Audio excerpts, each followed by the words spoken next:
This is a good place to both experience fantasy and reality.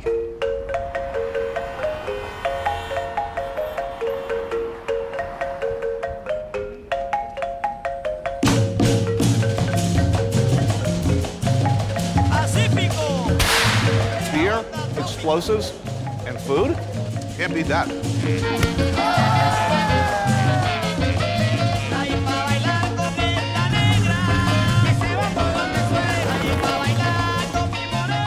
Well, gracias. So you just stand here in the street and random strangers bring you delicious foods. This is a great country. I took a walk through this beautiful world. Felt the cool rain on my shoulder. Found something good in this beautiful world. I felt the rain getting colder. Sha-la-la-la-la, sha-la-la-la-la-la, sha-la-la-la-la, sha-la-la-la-la-la.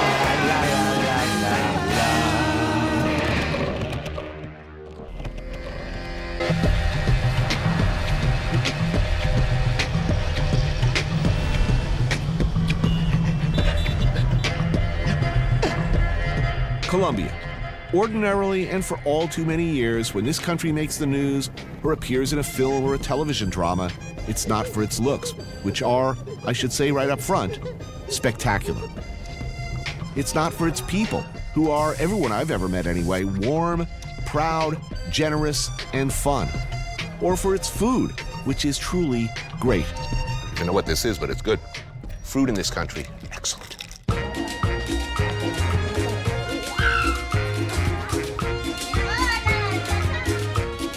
I'm no stranger to this place. Generally speaking, it's a particularly vibrant mix of Spanish, European, Afro-Caribbean, and indigenous people. These are deep waters, my friends, that no news story or episode of Miami Vice has ever come close to navigating. It is and always has been a fiercely, fiercely proud country, and its people yearn to see international coverage of something other than cocaine and violence. But that isn't a legacy that's easy to ignore. Its decades of civil unrest have left vast swaths of Colombia relatively unknown, even to its own citizens. To reach a place previously considered a no-go area, I'll fly out of an airport in Villavicencio, 45 miles southeast of the capital city of Bogota. On first inspection, this is an airplane boneyard, where unwanted props from Romancing the Stone corrode artfully. But in reality, this sleepy hangar is an important gateway to the more impenetrable parts of the country. The remote settlements in the Amazon basin are cut off from the country with neither rail nor roads connecting them. There are only two ways in: either boat for several days downriver or aboard a jungle bus, which is what locals call the World War II era DC-3. I've flown worse.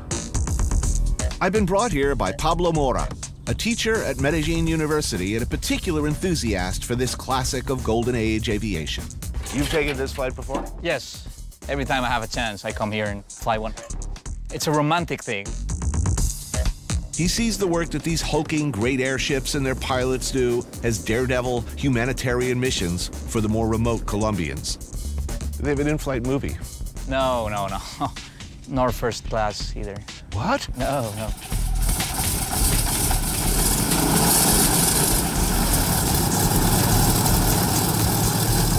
The planes travel with their own mechanic to cobble together anything that might go wrong, and stuff can go wrong.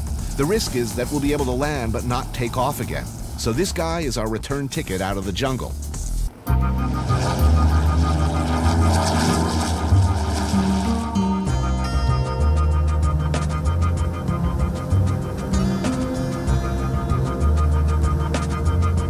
Our captain is Joaquin San Clemente, something of a legend in these parts, and his co-pilot, Captain Constanza Reyes.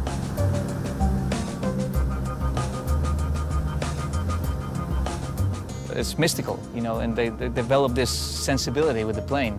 There's no intel inside here. There's no software. They have GPS, but that's about it. It's beautiful, you know, they have to sense everything. They know when the sound of the plane is not right. It's just man and machine.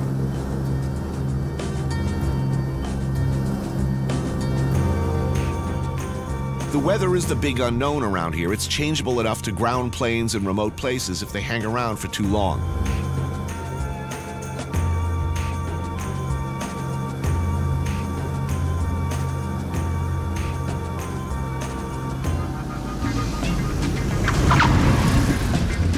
We have to make one stop on the way to pick up more cargo. Vital cargo, by the way.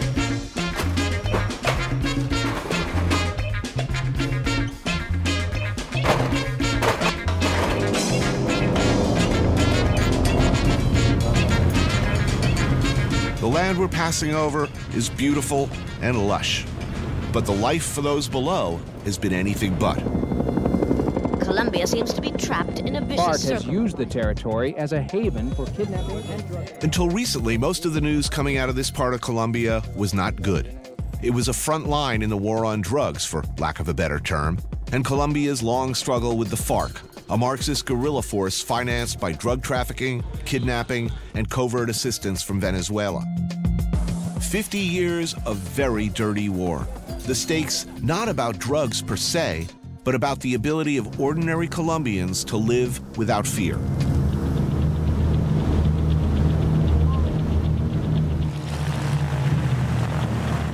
We land in the jungle outpost of Miraflores in the southern province of Guaviare in the Amazonian Forest Reserve.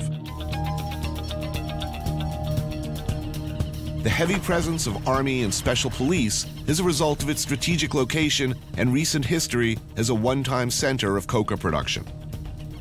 Farmers here would grow the stuff and make leaves into paste. Traffickers would come and buy it. The FARC had this area under its sphere of influence for years. 9 years ago, the government moved to expel the FARC, the traffickers, and any paramilitaries, with apparently much success. Overnight, however, its population shrank by 85%, and what remains struggles to survive.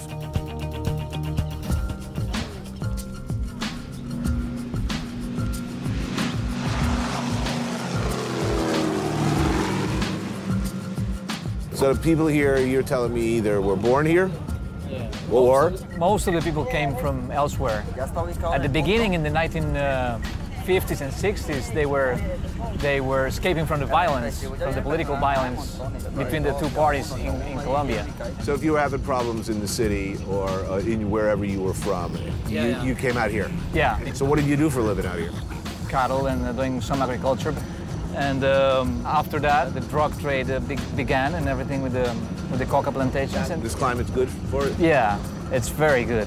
Since 1999, there was no police or army force here, so it was just occupied by the FARC. And then by the paramilitaries who tried to... Yeah.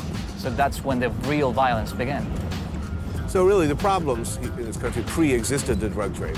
What we say here is that the drug trade just made everything worse. There's no judge here, there's few institutions here. Right. Basically, you know that the state is here just because the army is here. So I think here we're gonna make the major. Oh, yeah. Anthony, this is the major. Julio Cesar Gonzalez is the current mayor of Miraflores, which has seen much better and much worse days. So how many people live in this town? Around 1,500, 2,000 in the municipality. The FARC were in Miraflores for 20 years, and they were the central authority here. If you're running a subsistence farm growing plantains and not much else, you're not eating particularly well, you're not particularly happy with the government, somebody comes along and offers you a nice machine gun and a cool scarf, Yeah, especially if you're 15, 16 years Yeah. old, that's a pretty attractive offer. of course, it is. Even if they say you'll probably be dead by the time you're 25. is. Come on. It is, and they offer you a salary. So what is the future of this town? Hay varios programas del Estado ahora con la creación del DPS, Departamento para la Prosperidad Social, una que se llama Jóvenes en Acción, que les apoya con estudio. They're providing free education, and but there's a lot of potential in biodiversity and ecotourism as well. What a lot of people say is, without the customer, there's no cocaine trade and there's no violence. right? So if the United States and Europe start buying cocaine, That's so impossible that I can't think about it, about the situation where the demand is not going to be there. but the demand in the States is down 40%. Yeah, as long as there is a market, there will be people ready to do it.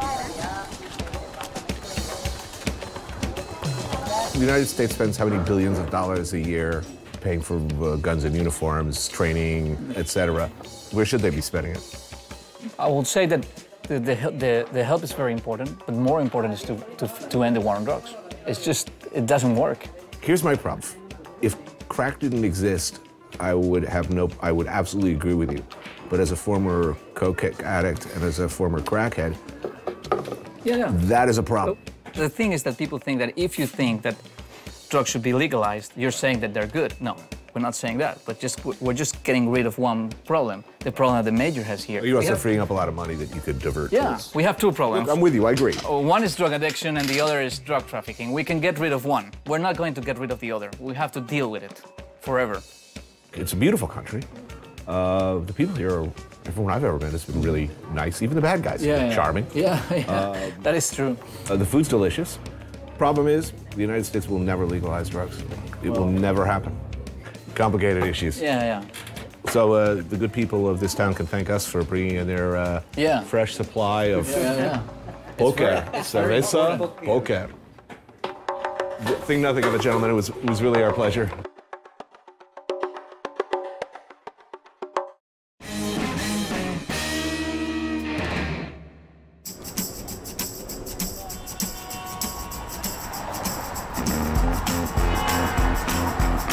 Bogota, the country's capital, and an almost 2-mile-high city with new, lofty food ambitions, where previously a restaurant scene didn't really exist. Now, young restaurateurs such as musician-turned-chef Tomas Rueda are beginning to make a name for themselves in Colombia.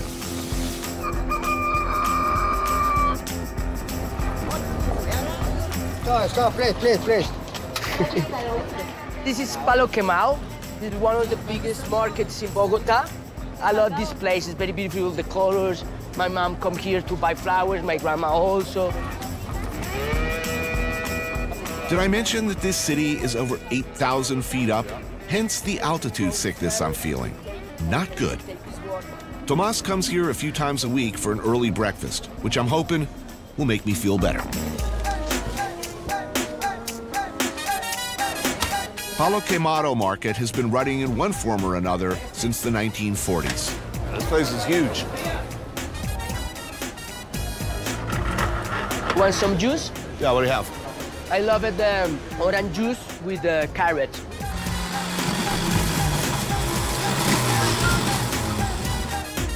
It's probably the healthiest thing I've had in a while. Good for the high altitude. No? You feel better? I'm feeling better every hour. Yeah? First hour is killing me. But you have a better face. I didn't think I was going to make it out of the airport. Most of the mornings, early in the morning, 5 or 6 in the morning, I climb the mountain. Why? Fresh air. Okay.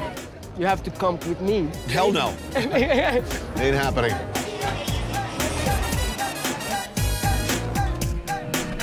You want to taste some arepa? This arepa is made with corn. Hola, 2 arepas, por favor. It's fantastic. I love it. Chao, pues.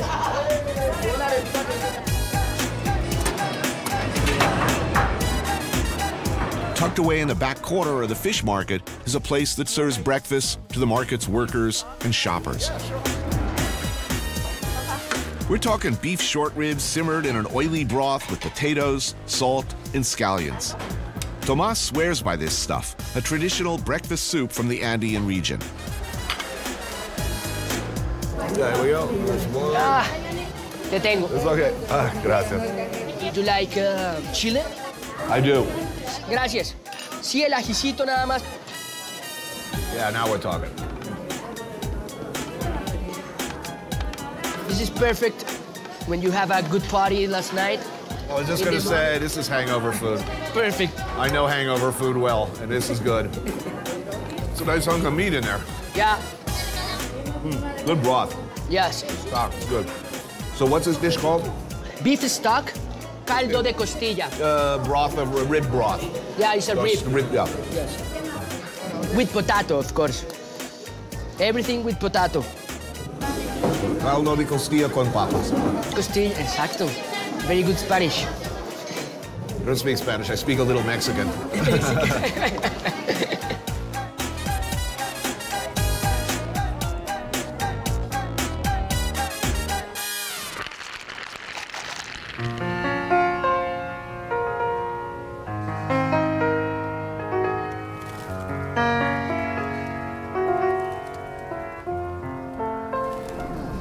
Bogota. Back in the 90s, a very dangerous and violent place to be. Today, not so much. Today, in my repeated experiences here, kind of awesome. La Candelaria is the recently renovated Old City, where I meet up with Hector Abad, distinguished author and one of the most important and supremely talented writers in Latin America. Hector's recent work, a memoir called Oblivion, is about his father, who was killed for his outspoken attempts to change things for the better. So, first of all, where are we? Puerta Falsa. This is a place where many Bogotanos come to eat something in the middle of the morning or in the middle of the afternoon. The tamales here are made with chicken and pork belly, combined with vegetables, rice, and masa, wrapped in a banana leaf and slow-cooked for hours. This place has been serving chocolate completo to the politicians of nearby Plaza Bolivar for a couple of 100 years. Here are the tamales. It's beautiful. It is a thing of beauty, isn't it? Let's see if it is like my mother's. Oh, well, that's a high standard. I suppose it is not. I was just in Miraflores yesterday. Yes. What economy there was an entirely drug-based economy. I mean, now the drugs are gone, there is no economy. It's a ghost town. It's a military and people sitting there staring at the space waiting for the beer to arrive, best I can understand. Tell me something hopeful. I think we are becoming more and more conscious that this past decades of violence have been absolutely useless, and that we have to change many things. So I think it's not as good as my mother's, I'm sorry. Well, it never is. If you remove cocaine from the equation, if you remove the drug trade as a financial engine, you would still have serious divisions over ideology here.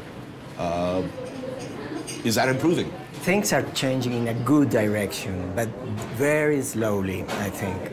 You know, 10 years ago in Medellin, they killed 7,500 people every year. And 3 years ago, this number came to 700 people killed in Medellin in the year. So the situation changed. Right. I have only questions. I have no answers. I'm so sorry. If I were the president, I don't know what to do. You wouldn't know what to do? No, I wouldn't. To suggest that a nation should expand its social services, do its best to lift people out of poverty, to provide medical care for everyone. As you well know, that made you, in the minds of many, as the same as a communist. Are those as dangerous and potentially deadly ideas as they used to be? Well, 25 years ago, my father was killed just because he was asking for these basic things like clean water, a glass of milk, and an arepa for every child. We still don't have that, and we need that.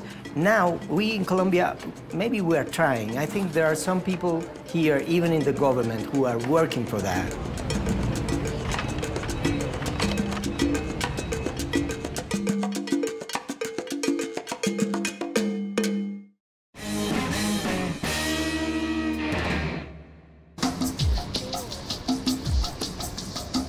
Bogota is the largest city in Colombia and the economic heart of the country. About 1/5 of the population lives here, many of them very well, but some not so well. It's a city with a marked north-south divide. Chef Tomas Rueda's Tabula and Donostia restaurants sit side by side in the Macarena neighborhood, where the city center meets the north.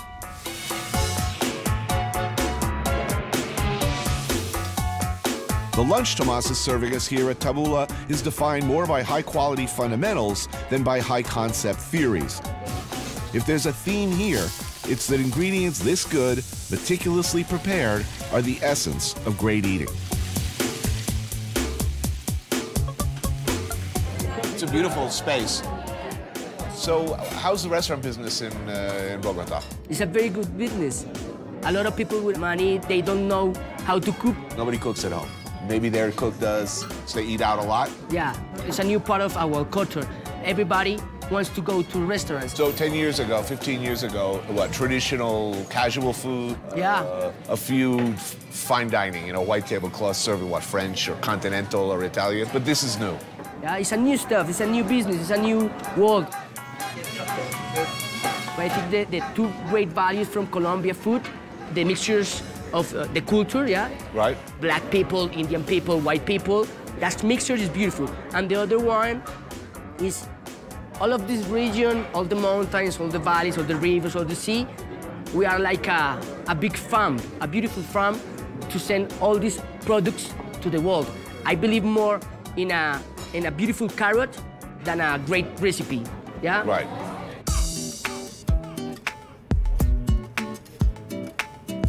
This one is a crab salad. Right. And this one is a homemade pasta. Thin sheets of handmade pasta are filled with labneh cheese and finished with a chorizo sauce. So, you used to be in a band. You used to be a musician. Yeah, right? I'm still. Still. So, what happened, man? How did you go from music to restaurants? Rock and roll don't give me money. Good. It's good, yeah, it's really good. Well, it's great that business is good because generally speaking, the only worse idea that I think I'll try to make a living making music is I think I'll make a living like opening a restaurant. I see why that's so popular. Good stuff. Thank you, Tony. Tomas's take on ossobuco uses beef shank instead of veal, which is braised overnight with vegetables, wine, and broth in a wood-fired oven. Oh, whoa, it's huge. Yes. Oh, yeah. You don't need the knife, only with the spoon. You're right. Sorry.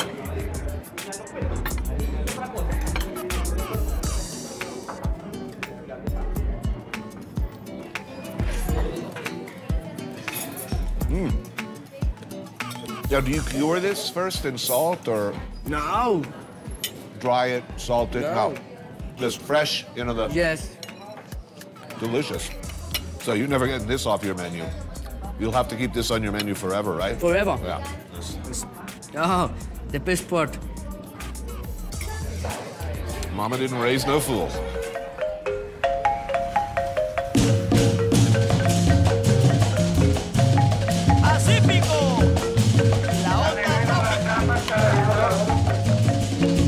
Santiago de Cali, or just Cali as everybody calls it in these parts, is a city in the southwest of Colombia known for its proximity to the Pacific coast and its semi-tropical temperatures.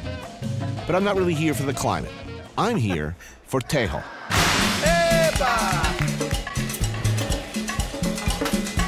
It involves alcohol and explosives. Colombian Mario Galeno, expat Will Holland, and their bandmates are to be my guides to this ancient and traditional Colombian sport.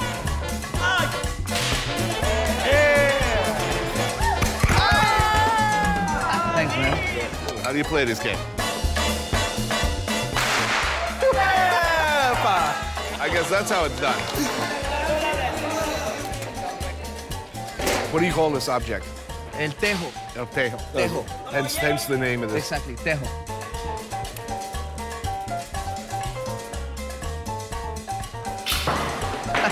I should be good at this. I've been throwing pots into the dish sink from across the room for years. You win more points if you get it in the middle without hitting them. Oh. Yeah, so... Yeah, but that doesn't sound like any fun. Everyone has a different style, it seems. So you got to do like one step and then another and swing.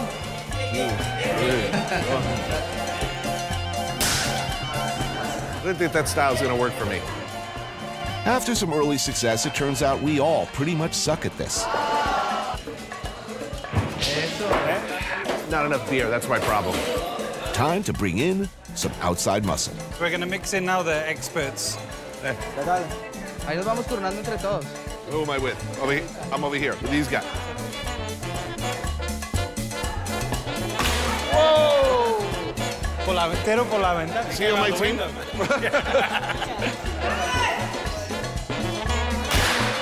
Holy crap, 2 in a row? This is dismaying. Oh, no, wait, one of those guys had to be on my team, right? So the guy in the white stripy shirt, his name is El Pollo Viejo, which is the old chicken. The old chicken, yeah.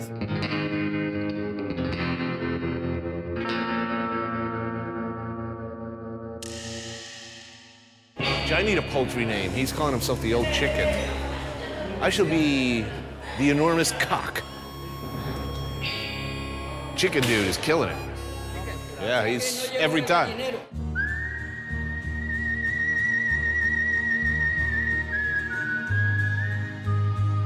Must be the chicken.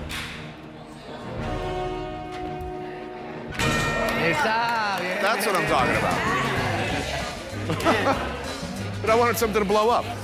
Tejo is hungry work, but the kitchen here is up to the challenge, making a Colombian picada. This is a huge selection of fried pork, pork rib, steak, cassava, potatoes, and deep-fried plantain. I smell food. Oh!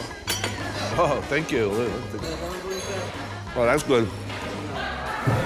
You know, beer, explosives, and food? Can't beat that. Esta que es la papita criolla.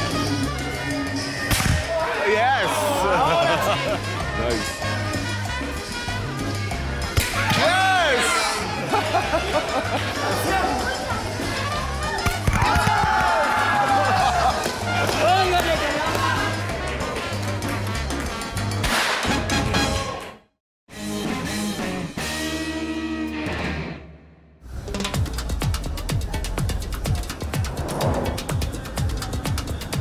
If Bogota is Colombia's financial heart, then Cali is its shaking hips. People here like their music.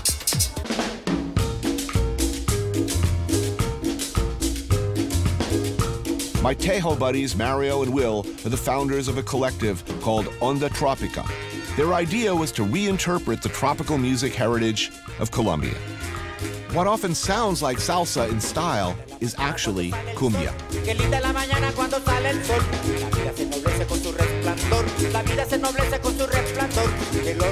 If there's one type of music that can be classified as distinctly Colombian, this is it.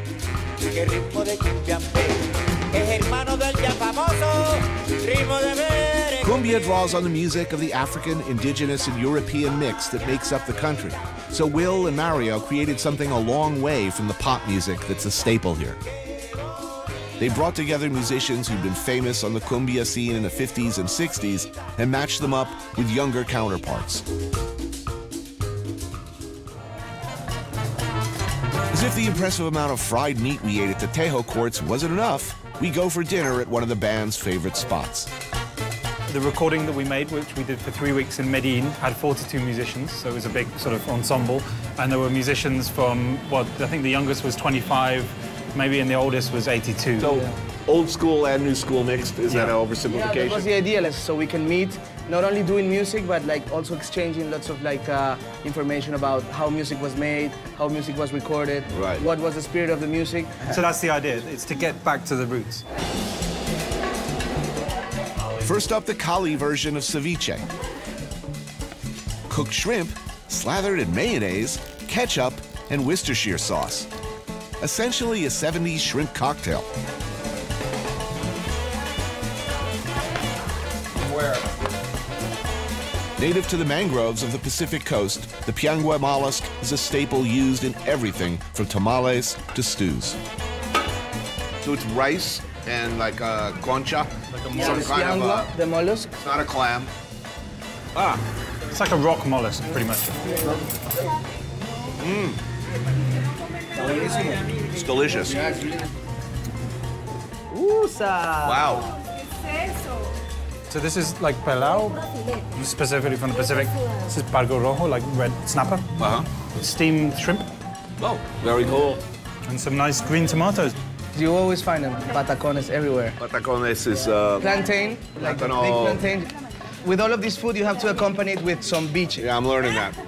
It's the best way to just handle this. From cane sugar? Yeah, cane sugar, like homemade. Like a rural firewater. So I'm just gonna take one right now. So, what are your favorite places in Colombia? Colombia is like 5 countries in one. When you come to Colombia, you definitely have to go to some Pacifico experience. It either would be in Cali or go straight to the coast. You have to have like an Atlantic or Caribbean experience, Rio Hacha. You definitely have to have like a mountain experience, which would be like Medellin or Bogota. Right. Another would be like just go to the Amazon, you know, like just go to the jungle and just check out what's going on there. So I'm planning a vacation. Yeah. Should I come to Colombia? Should I come to Cali? Most definitely, man. Like, you will find great music, great partying, great food, beautiful views, beautiful nature around. Yeah. Look, the country's beautiful. We know this, okay? But most Americans, they're afraid to come. Is Colombia any more dangerous for a tourist than Rio or Puerto Rico or... South Central? I mean, my impression is no. You know, when you go to Rio, you don't wear a big watch, you don't wear an expensive suit, you don't behave like an idiot, and life is going to be good. Like, maybe I've been lucky, but I've never been either mugged or kidnapped or robbed. Most people will tell you that we had an amazing time. We heard some great music. We met some beautiful girls or guys. We drank some great drinks.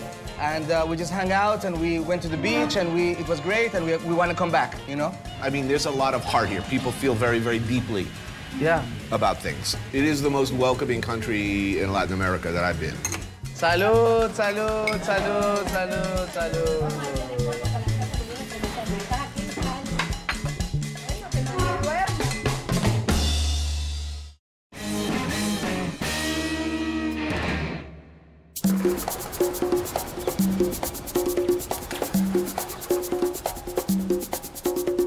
I leave the subtropics for more extreme climes. Rio Hacha is a city 600 miles northeast of Cali on Colombia's Caribbean Sea. The Guajira is the most northern part of South America and borders Venezuela in the east. It's home to the native, semi-nomadic people of Colombia called the Wayuu. The Wayuu are a tough, autonomous tribe who've never taken sides with either the government, the FARC, or the paramilitaries. As a result, they remain independent politically and live pretty much by their own code. I'm meeting Juan Pablo Mayorga, a chef from Bogota who comes to this spot on a regular basis. This is not another country. This is Colombia, but it's a very different part of Colombia. The Guajira is a very rugged terrain, but it's desert. There's not that much water. So that's part of why the Spaniards, they weren't able to colonize them. You've been coming here for some time. I became very interested in Guajira because I began dealing with fresh fish and fresh lobster, fresh shrimp, and for goat meat to take back to Bogota. Is it good? It's very good. Goats are important to the Wayuu as they're used for food, for bartering, and even as dowry payments. Rancho owners come to the old market in Rio Hacha to sell, slaughter, and cook goat in the mornings.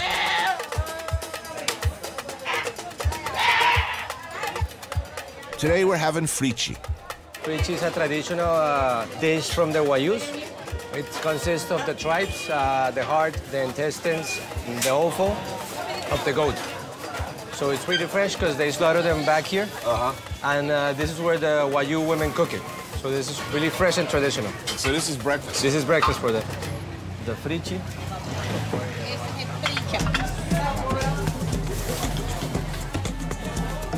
And there's a little bit of everything in there. Yeah. We have heart, we have a little bit of meat, of ribs. Now, and it's interesting because this one, it's for breakfast and it's almost done where they slaughter. They have to eat this fresh. Fresh, this is delicious. Not fresh, this would not be so good. No. This is where I say something that takes us seamlessly from a discussion about fresh meat to me hauling my aging carcass onto an ATV, Sugar Bear style.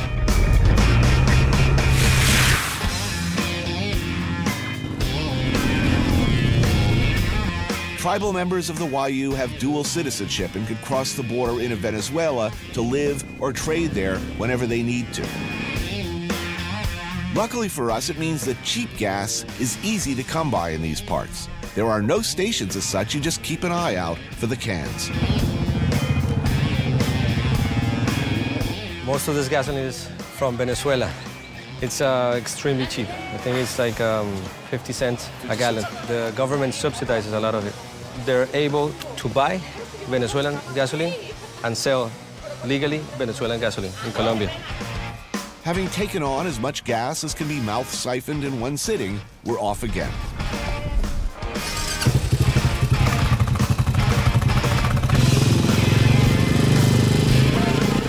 Let me set the scene. It's hot out here, desert hot, and we plan to ride 3 hours along the coast to our lunch spot. And I ate salty goat innards for breakfast, and I refuse to wear a helmet or sunblock.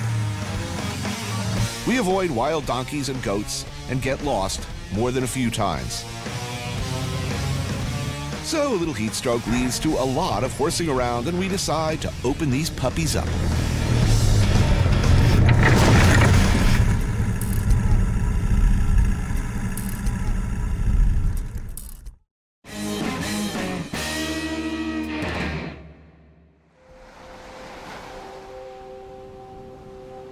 Well, a momentary concussion is seldom a good thing. Waking up in Colombia on a beach almost always is. Having abandoned the epic ride, we're back where we started, at Mayapo, in the Guajira, at the Blue Sea restaurant. How come you're all clean? I changed. You brought a change of clothes? Yes. I'm hurting up. I'm feeling it every minute, every hour, every month and year of my age. So you ready for some cazuela? Yes. And I trust it will make me feel all much better. It's a good end to a fun day. Man, you can't ask for better scenery. It's beautiful here. A beer? I need the anesthetic qualities of the local firewater. That's probably a really good idea. That's gonna be a good start for the night. Good start, I'm done. Oh man, that dog has the right idea. See, I would be very happy if that was me right now. You know, just like laying down in the sand with my chin out like that. Man, it's so beautiful here. Who comes here? It's basically tourists from Colombia and a lot of backpackers that are making their way up to the northern Guajira. Right. But I mean, we saw one tourist all day. And it's nice, you can really just get completely off the grid. You know? This used to be a fisherman village. There are definitely worse places to eat seafood than beachside in a fishing village. And the strength of this stew, cazuela de mariscos, lies in the variety of fish available. It's basically like a fish chowder. Right. Made with shrimp, clams. Right. Chipi chipi, which is a small kind of clam. Lobster, fish. Yeah. And, conch. Oh, I need it bad. Very clear sky for the Caribbean. Oh, yeah. Oh, man. It's always accompanied by lemon, coconut rice, and plantain. Some hot sauce in there.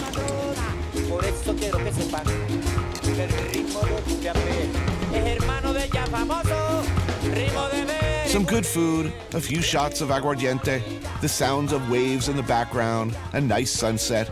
These are things, in my experience, that will set most things right. Thank you to Guajira. To Guajira and Colombia. Salud, cheers.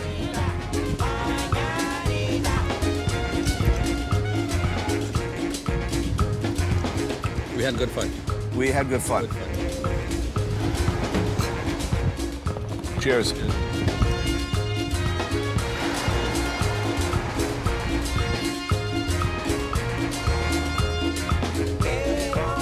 I always find Colombia encouraging. They face problems more extreme and seemingly more intractable than many of us can imagine. And yet, every time I come here, it gets better. Don't get me wrong. Problems, serious problems, remain, which is particularly heartbreaking in a country So beautiful, so generous, so proud, so eager to love and be loved back. I come back to my own country from Colombia and I think, if they can fix that, if they can make things better, then surely there's nothing we can't do. For now, however, I'll settle for fixing my headache. That hurt.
I took a walk through this beautiful world.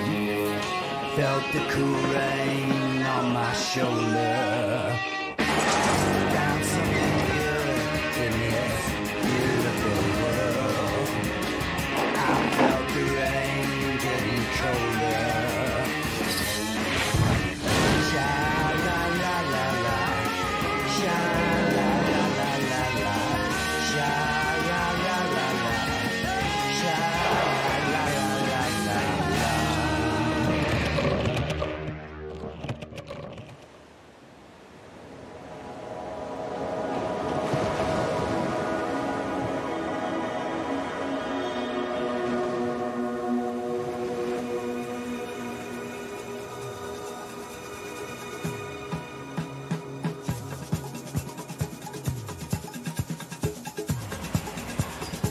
In Bahia, you find yourself in the heart of Brazil, where the magic comes from. If you want to get there, just follow the sound of the drums. This is Salvador de Bahia, city of 3 million people, first capital of Brazil, the wellspring for everything African and spicy, where things seem to just sway and move constantly. It's a place where everybody is sexy, where even the ugly people are hot. Unsurprisingly, this is where artists come from. African spiritualism, occult magic, candomblé, capoeira. Caipirinha. And caipirinhas. Did I mention caipirinhas? They do those here too. I like them. I like them a lot. What's magical about this cocktail is the first taste, it's like, I don't know, man. It's a little too something. And then like that second sip, it's like, oh, that's kind of good. Then the third sip, it's, where are my pants? Fortunately, food in these parts tends to be, shall we say, hearty. For instance, a delightful meal of fried meat with plenty of absorbent starch product like farofa, the perfect accompaniment to many, many caipirinhas. Oh, excellent. Obrigado. Now we're talking. It's a tough town for vegetarians. Oh, chorizo, good. And I'll have 6 more of these, please. People are staring at me and say, look at that. The heave and hump of an American, how much he's eating. Just line him up, my friend. Thank you. Obrigado. Yeah.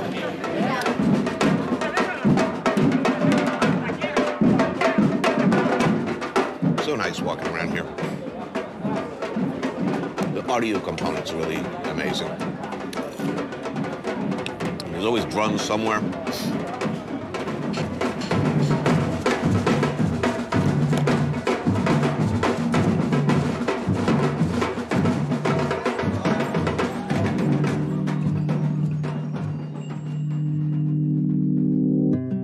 Isso para mim é uma coisa que me faz me movimentar. Eu gosto de encontrar lugares, descobrir pessoas, descobrir histórias, descobrir tudo que está acontecendo dentro da cidade. E é isso. Eu vivo isso o tempo todo. Welcome to Salvador, my friend. Good to be here. Again. Yeah. Yeah? Love it here. Well, please, one cup for you, man. Oh, come on, too. Welcome to Salvador, right? Thank you. What a good see. This is Claudio and Marilia. It's good to have friends at a place like Salvador. In fact, you're pretty much lost without them. Saúde. Aqui na garrafa for next stop there. Right. Cool.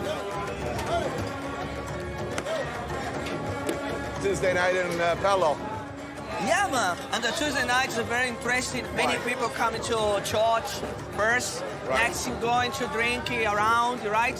Try samples, listen good music. And the corner here, man. People have to work tomorrow, right? Yeah. I guess that's Brazil, right?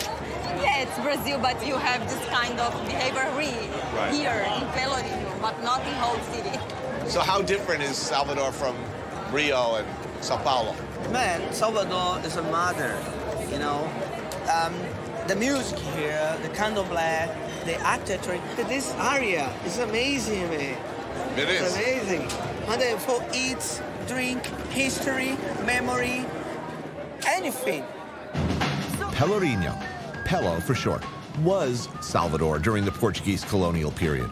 It's almost always a party, a series of parties actually, but tonight is special.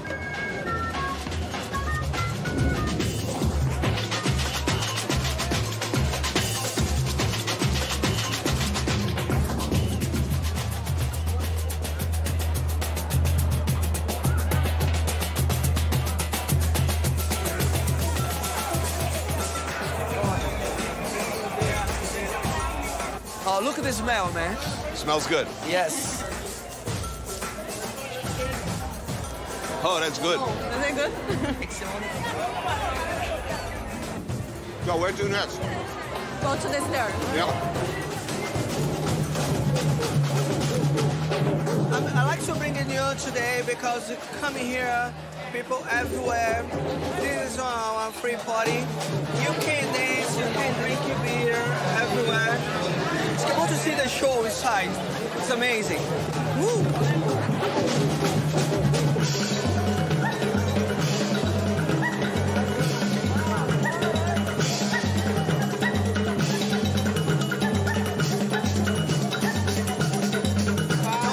Try that.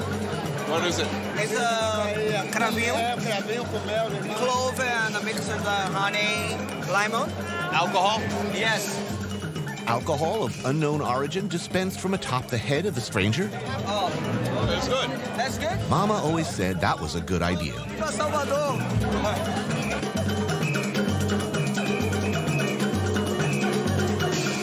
I don't know if it's the booze, or the music, or the tropical heat, but after a while bouncing from place to place, wandering down old cobblestone streets, different music issuing from everywhere, a different party, people flowing out of buildings, one gathering commingling with another, the music mixing. It really does seem that everybody is moving to some mysterious, unknowable pulse, some unheard throb that moves people to constantly touch each other, stroke hips, necks, limbs.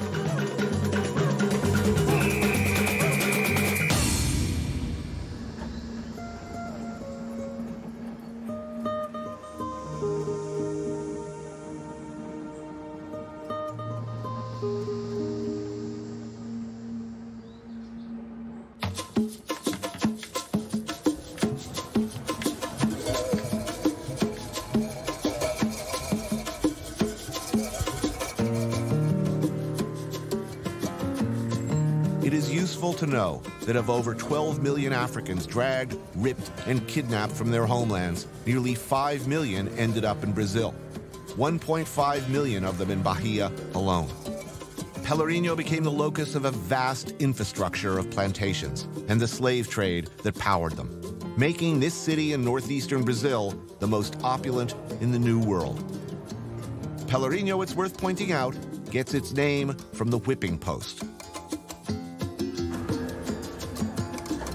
100 years after slavery was outlawed in Brazil, Pelourinho had been forgotten. But of course, the neighborhood had its charms. If you were an artist, a musician, a writer, you could afford to live here. Cheap rent for longtime locals, or shiny new art galleries and hipster cafes. We know which way the current of history runs.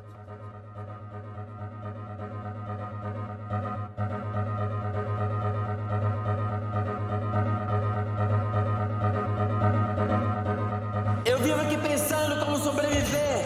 O mundo vai girando e o novo sol vai nascer. E as pedras vão rolando ao amanhecer. E a gente acreditando que o novo sol vai nascer. Seus olhos puros e ardentes, clareando minha mente, eu vivo sonhar sempre com você. Musa inspiradora, não me deixe só. Preciso de você para criar o reflexo da vida e mostrar para o mundo a verdade no corpo e na alma, antes que seja tarde demais. Here, though, one man stands alone. Jaime Figura, a poet, sculptor, painter, musician. Now, perhaps, his own greatest artistic creation. He's chosen to hide his face from view and to stand in opposition, an eyesore, a rebuke, a defiant, guar-like embarrassment to the occupiers. As he dresses now, this is for protection, but as I understand, also protest. E essa sua forma é uma forma de protesto também? Foi porque eu perdi meu emprego. Além de perder meu emprego, de ter rasgado meu paletó, roupa, porra toda, entendeu? Ainda vi uns filha da puta de lá da periferia me bater, entendeu? Me agredir, achando que eu tava errado, que eu era isso e aquilo, entendeu? Aí piorou mais a situação. Aí coloquei a máscara de ferro, entendeu? It's a kind of protest, but also protection. You know? Who's the enemy? Quem são os inimigos? Ele tá perguntando quem são. Os inimigos são todos. Everyone. Quem vê cara não vê coração. You see face, you not see heart, né? How long have you been wearing the armor? How long? Há 46 anos atrás. 46 years. 46 years. No? That was a long time ago. You ever go to the beach? Eu gosto de ficar na sombreira só. No sun. Only shadow Only the beer, darkness. and beer. No You're sun. goth, dude. Whisky com água de coco. Whiskey and coconut, but not sun. No sun. Mas entrar na água não vou, não. Not pai. water, not sun. Just down from where we're sitting, Jaime's Pelourinho studio. His water and power have been shut off, but he insists he's going nowhere. Brazil is supposed to be about what? Music, dancing, sun, hot women. Does he reject those things? Does he think that's bull? É que eu tô no país errado, tô na cidade It's errada. the wrong country, he tells. É, aconteceu. I am in the wrong country. Where would the perfect place be? A cidade do rock. The Rock City. Rock City. That's Detroit. Detroit. Detroit. Detroit, Rock City. What music inspires him? Iron Maiden. Iron Maiden, though. I think they're touring, actually. Que mais? Nirvana. Nirvana. Metallica? Beethoven. Beethoven. Metallica, Beethoven. Carlos, what do you think about all this? I think anybody who comes here recognizes immediately that this is a really uniquely extraordinary and, despite many problems, a uniquely wonderful, magical place. It's a magical place, but also for us, for me and for him. Here is a place where many people, black people, have suffered. There is still one kind of karma of this old history here, you know? So what is the real Pelourinho? Qual é o Pelourinho real? Ele tá querendo saber qual O Pelourinho real somos nós. We are the real frequentamos Pelourinho. aqui, We are. dia a dia, dando vida a essa merda. Entendeu? Giving life for the... We are the real Pelourinho. Meu nome é Jaime Figura.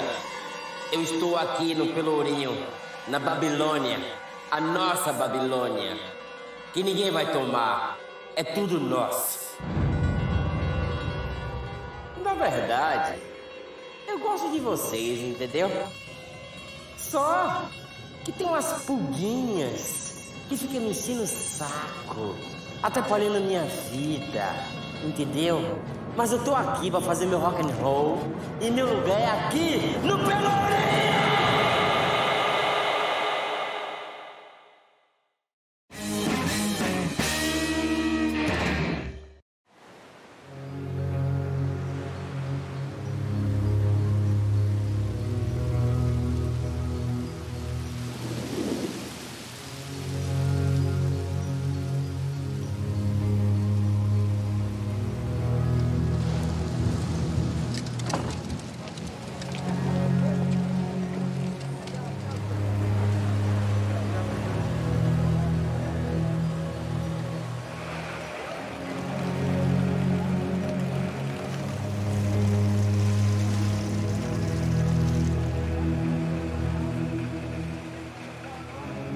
don't like pina coladas, but I like walking in the rain.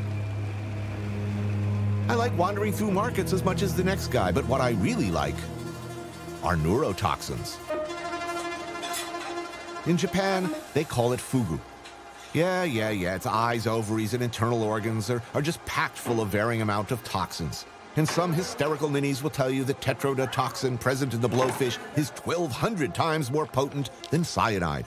And they'll tell you how if it's consumed, you remain conscious while your muscles gradually become paralyzed and death, like a slow-moving freight train, looms closer and closer. And whatever you do, just make sure you cut out that liver. I say, bull. So, we're eating blowfish. Yeah, it's an adventure. Like the Japanese, they like the poison and stuff? I know, yeah. So do they, but they remove the liver or the skin and all that? It's supposed to be removed properly. Right, properly, right. I saw a Simpsons episode, I think. This guy make it great. Poisonous blowfish moqueca recipe. Add to said fish lemon, coriander, onion, tomato, coconut milk, dende oil, cover, and simmer. I am confident in this cook I don't know. And in this man, Bel Bourba, my host and an aficionado of this dish. Smelling good. Bon appetito, monsieur. Thank you.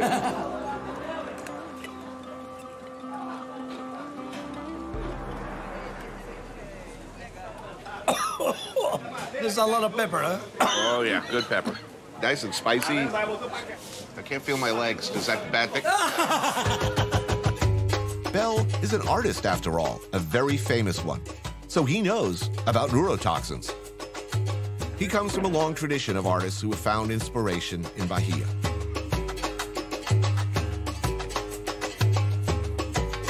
Is there something about Salvador you think that it's conducive to an artistic sensibility? I mean, there's so much color here and music and... Lights, the light here is beautiful. The light is really special. Just the colors of the city are amazing. The colors of the people are amazing, and the way they move. They move. I don't know, when I first came here, I thought, everybody in this city looks like they just got, or they're on their way to go.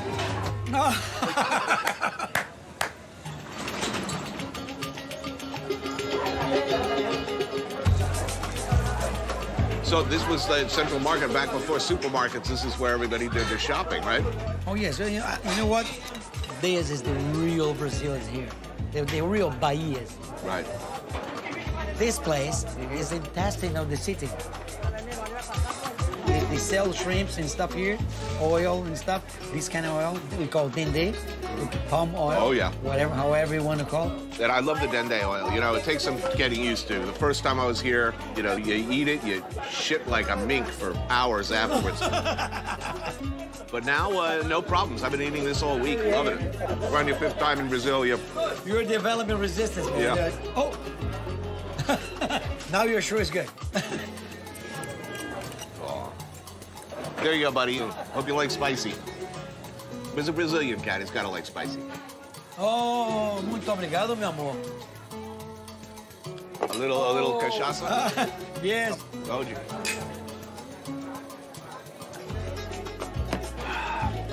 Yeah, that'll set you right. I think now you're protected from the poison.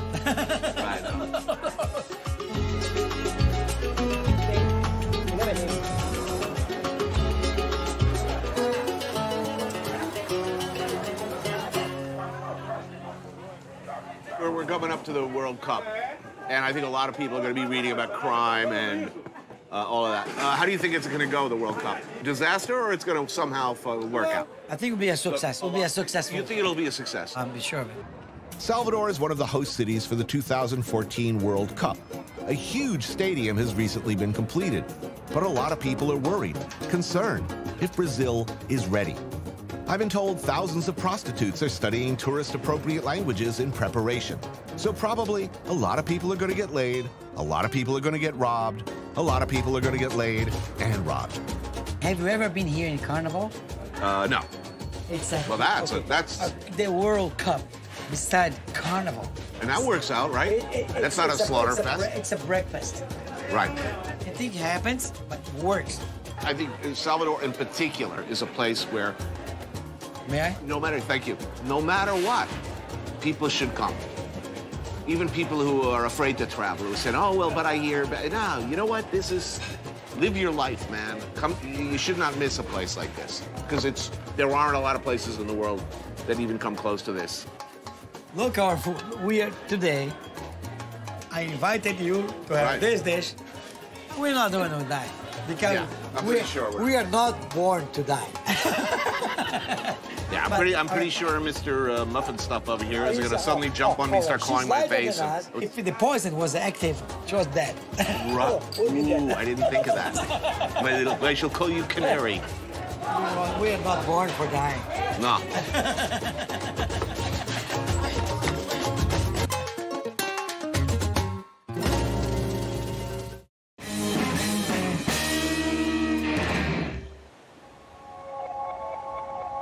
O mar, o pescador, Salvador, tudo é junto. Sem o mar, não somos ninguém. Isso aí é uma paixão. O mar é uma paixão. Você vai lá uma vez, você não quer sair mais. E os pescadores que vivem disso aí é a vida da gente. A vida do pescador. O pescador gosta disso. Se não tiver o mar, quando ele está revolto, olha, o pescador sofre, porque ele não consegue viver sem o mar, mesmo ele não indo lá e não conseguindo nada. Mas ele tem que estar no mar, porque é a vida dele. E sem o mar não tem vida.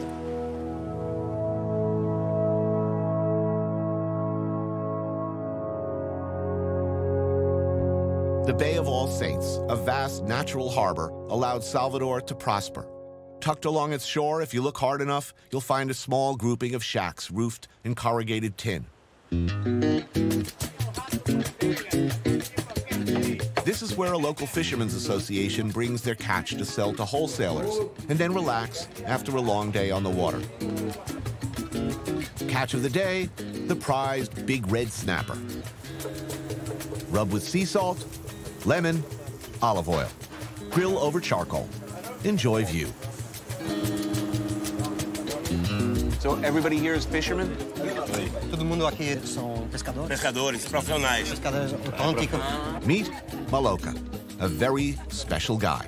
He's been working as our head of security, and as for reasons that are immediately obvious, he enjoys respect and reputation on the streets. But he also comes out of this neighborhood, and these guys are his friends. How's business now? I mean, a lot of fish out there? Fishing business good? Como é o negócio agora? O mar dá certo, traz monte de... Olha, não, agora tá razoável. Tem época que também dá um pouco, tem época que não dá nada, tem época que também ganha mais um pouco. Lunch wouldn't be complete without a delicious spicy salsa of garlic, tomato, onions, and peppers. On the side, some deep-fried little smelts. Don't forget the beer and the cachaça. And enjoy. Very nice. Yeah, that'll work. It looks like a big grouper. Big. It's a big redfish today. Avisa que é pimenta, vamos que aí o povo come. Ele sabe. I have to advise you that It's spicy. spicy. What's everybody, beer or cachaça? Os dois. Both. Esse é o homem, esse é o mais velho pescador daqui. Ele é o mais velho pescador.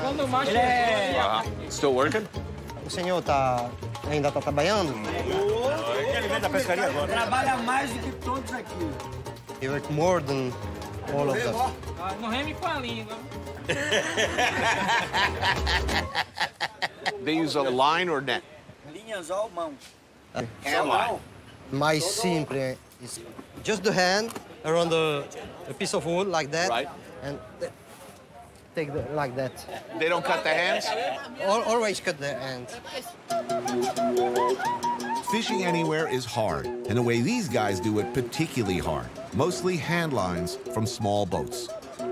Just look at these hands. Okay.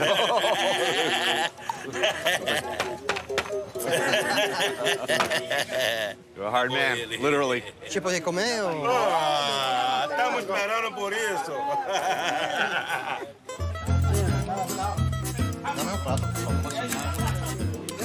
Yeah, that's what I want right here. Oh yeah, jackpot. Well, that's, if you'll pardon the expression, some good head. The fisherman loves the head. Oh, it's awesome. It's the best part for them. Ele sabe comer, viu? Sabe. Ele sabe comer. Tuna. Looking good. Yeah, you can just throw him right on the Barbie.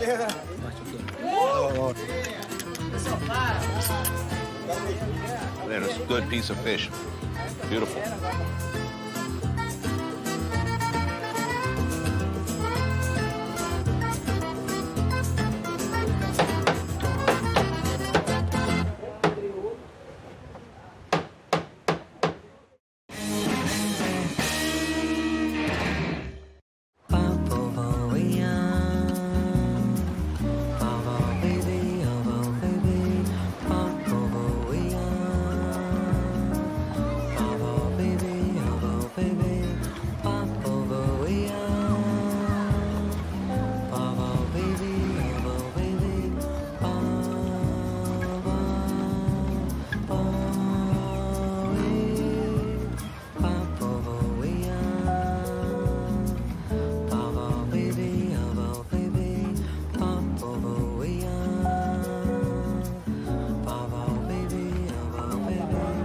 In Rio, if you're anything less than perfectly cut, you feel terrible going to the beach. You never want to go to the beach. Here, I can frolic in a Speedo and feel pretty good about myself.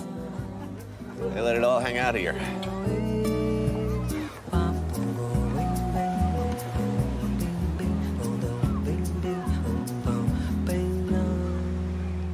Chegou a barriga, hein?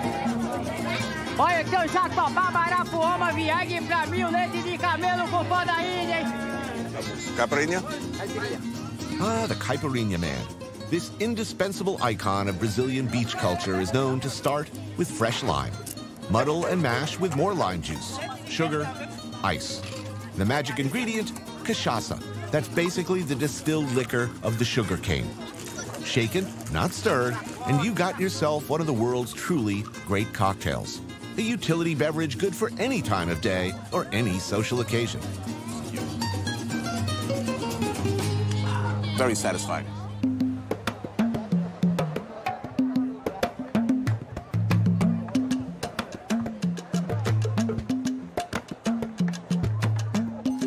We do these toasted cheese things here. Awesome. If there's anything better than cheese, it's semi-melted cheese. Like, what's the best part of French onion soup? It's a little burnt bits of cheese around the edge. Obrigado.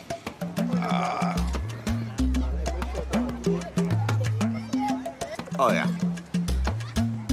It's just as good as it looks.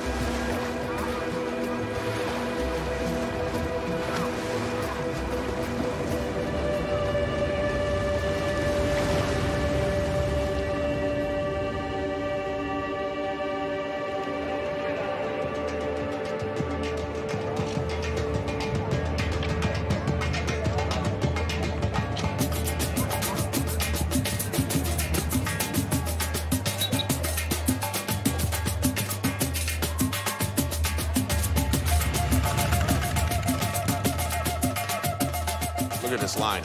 These guys are famous. Acarajé. I've had it before. I have had it here, in fact. These ladies make it good. Really good. The clothes go back to the newly freed slaves who now were able to practice their religion and began selling the acarajé to support the candomblé community.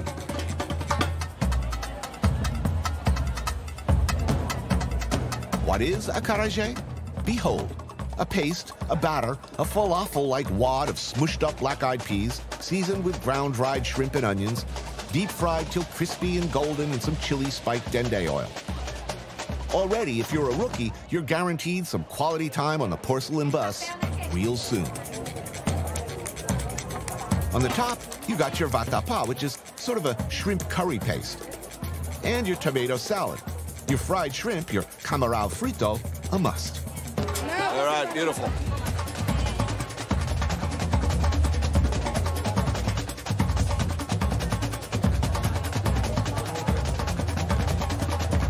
Don't forget the hot chili oil. And prepare for liftoff. Really good.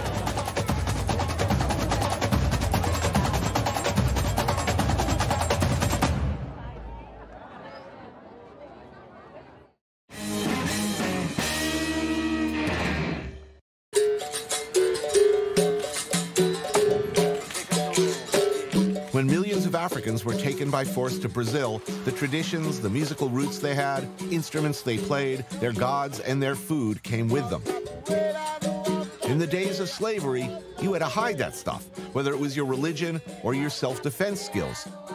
So, tell me about capoeira. It was a kind of martial art.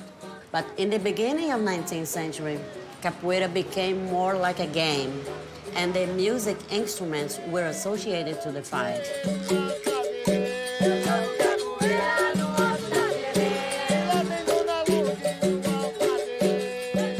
No hands, right? All feet and head? Why no hands? We use the hands in just a few movements.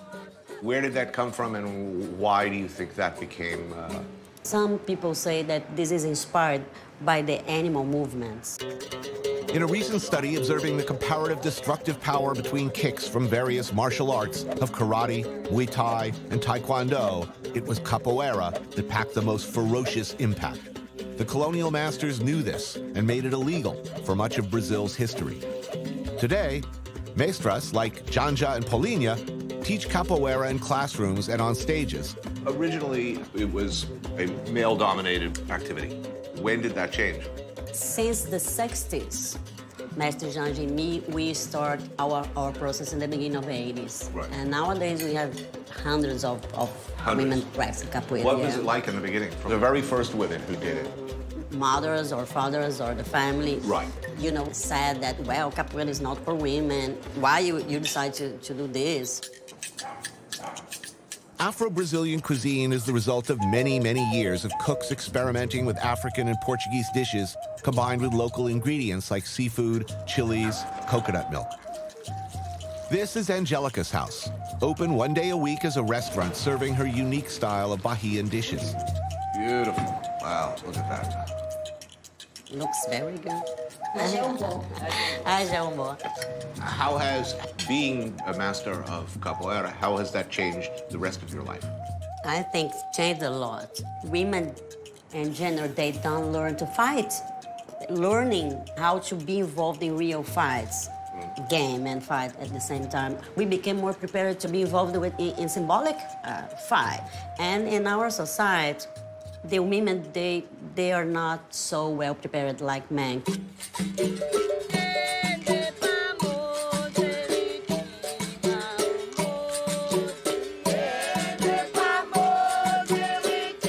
It was purely African in the beginning, and now it's Afro-Brazilian form, is that correct? All the instruments are African instruments. Right. They're singing. A lot of singing, and it's important. Yeah. And in Portuguese. But we, in our group and in Capoeira Angola, we start to include music from other African cultural traditions, including lyrics in African languages.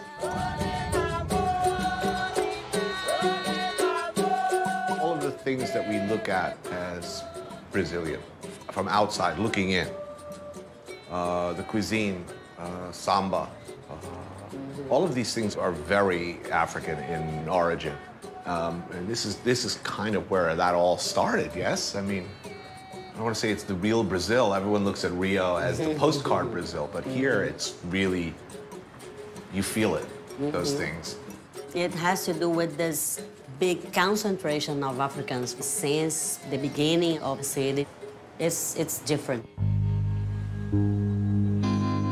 Quando eu estou dentro de uma roda de capoeira, quando eu estou praticando capoeira, Eu estou, na realidade, em busca de superação de uma série de desafios que são construídos a partir da nossa própria autoimagem, né? Você perceber como é que é você estando no mundo sem estar no mundo sozinho.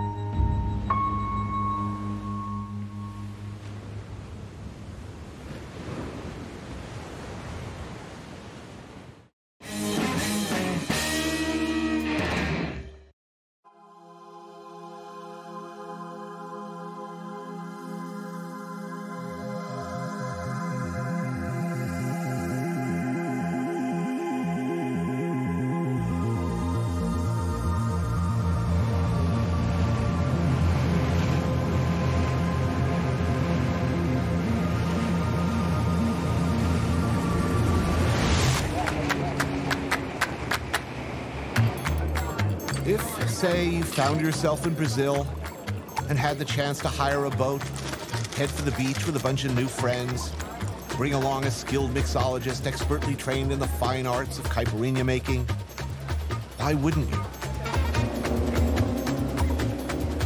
Charge across the water, headed for a nice quiet island, water up some sun to come out from behind dark clouds right about now.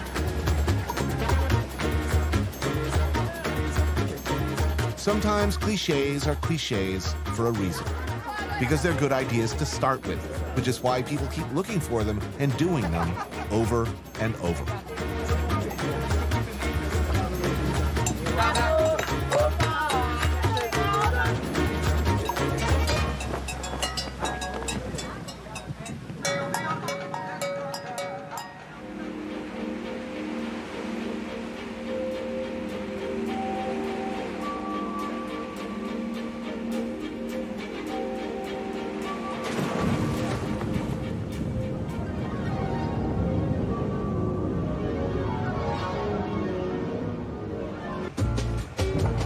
In a perfect world, upon reaching said enchanted island, you'd jump into the warm Atlantic waters. And if you could, you'd have a classic soundtrack to this adventure, like samba, for instance. Splash around for a while, maybe enjoy a nice cold beer or two. You truly have not taken a beach until a man has set up the caipirinha station. Then you know the LZ is secure.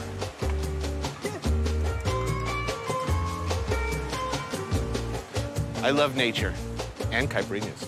Whoa, what's going on here?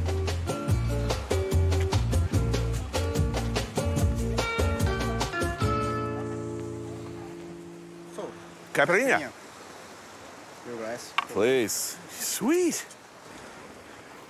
This alone is an argument for the greatness of this country. And what goes great with caipirinhas on the beach? How about some barbecue?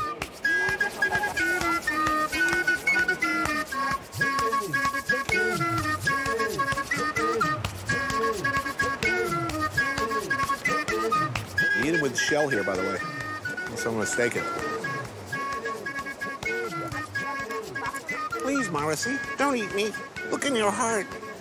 Don't eat me. Oh, no. Oh, not my head. Oh. Ah. Well, to complete the picture, maybe a large fish, maybe some crab.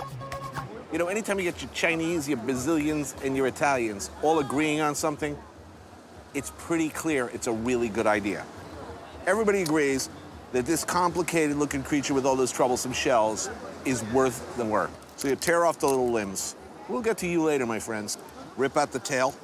These are the lungs. You don't want them. Now you got all this nice fat in there. Oh, yeah. Now we're getting to the claw. Look at that. What's poking out of there? Oh, yeah. Push it through that little nubbin of goodness, like a celestial nipple. Oh.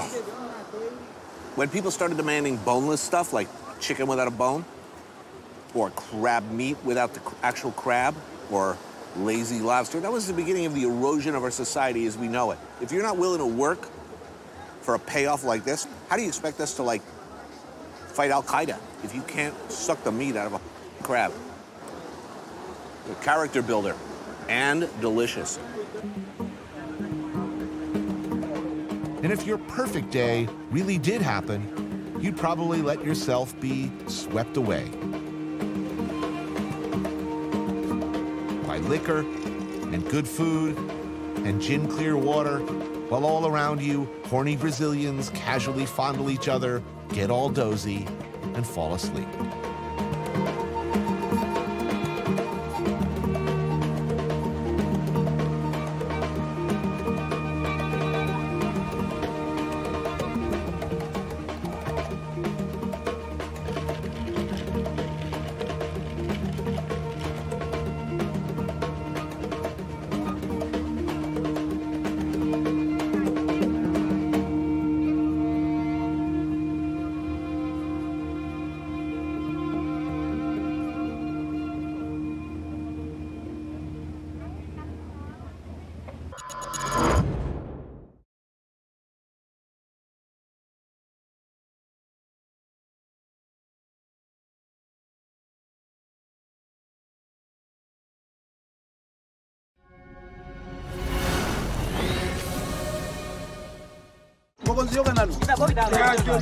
After 9 days of threats of imprisonment, confiscation of footage, and what was the most chaotic, difficult, yet amazing trip of my life, the last thing that stands between us and our flight home is the reason we came: the Congo River itself. Eric, this ferry cannot move today because now the plane and they have to repair tomorrow.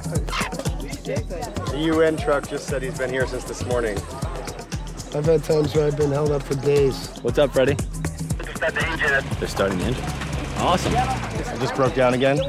Yeah. We now have 1 hour of daylight left. They're starting the engine from the started. Okay, great. Here it comes. Yeah.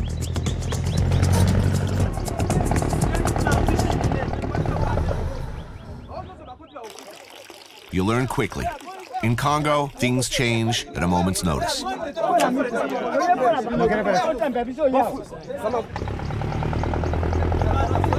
to the jungle. I took a walk through this beautiful world. Felt the cool rain on my shoulder. Found something good in this beautiful world. I felt the rain getting colder. Sha la la la la, sha la la la la la, sha la la la la, sha la la la la la.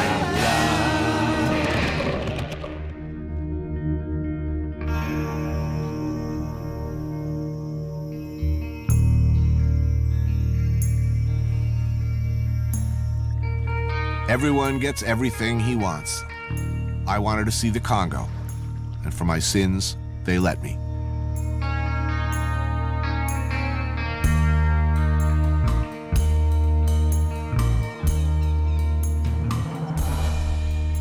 In Heart of Darkness, Joseph Conrad writes of his alter ego.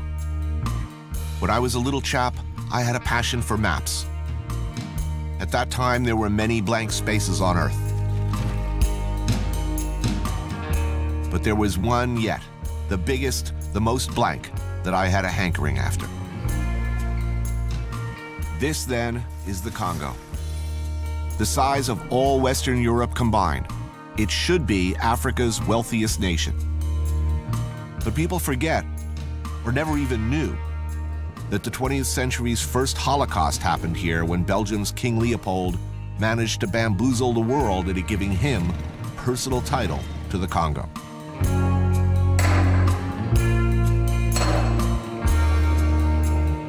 Leopold's agents, of whom the mythical Kurtz was one, raided, slaughtered, mutilated, and pressed into forced labor much of the population in a bloodthirsty quest for first ivory and then rubber.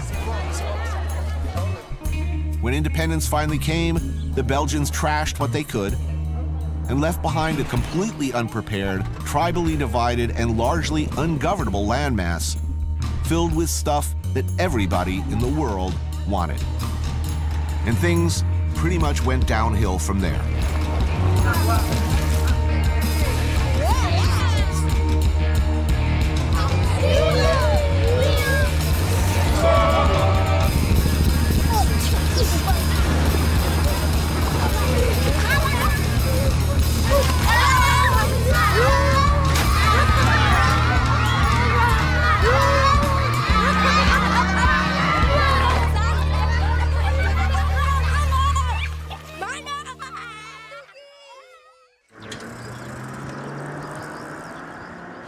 But this story begins with a truck stop in Rwanda.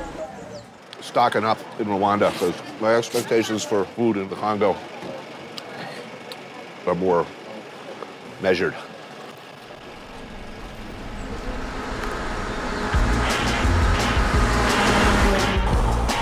If you're looking to get to the Eastern Congo, and many would ask why you'd even want to do that, the best way is to drive across from neighboring Rwanda.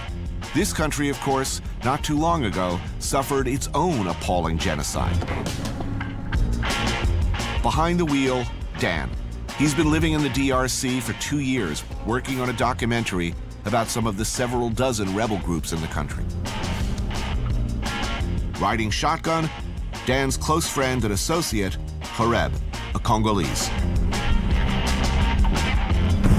They're taking me across the border. One side, Rwanda. Hotels, paved roads, internet, and paperwork to be filled out.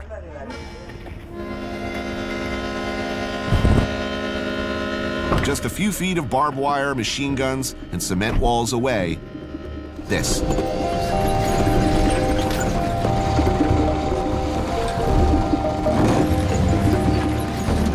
Welcome to Goma.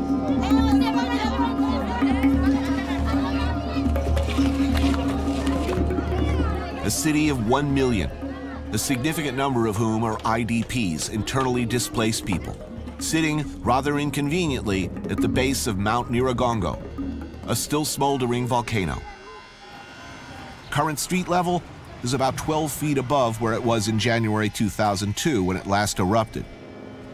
Lava everywhere, which explains the less than smooth ride. One of the first things you notice out the car window, the UN.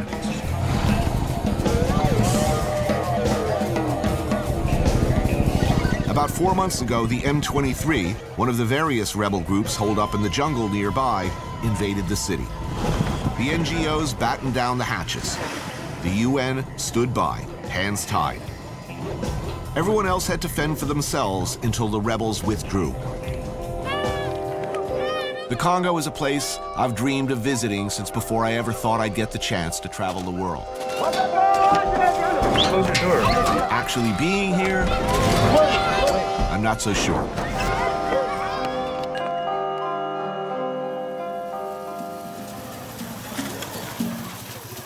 Dan, Horeb, and I head for a local restaurant.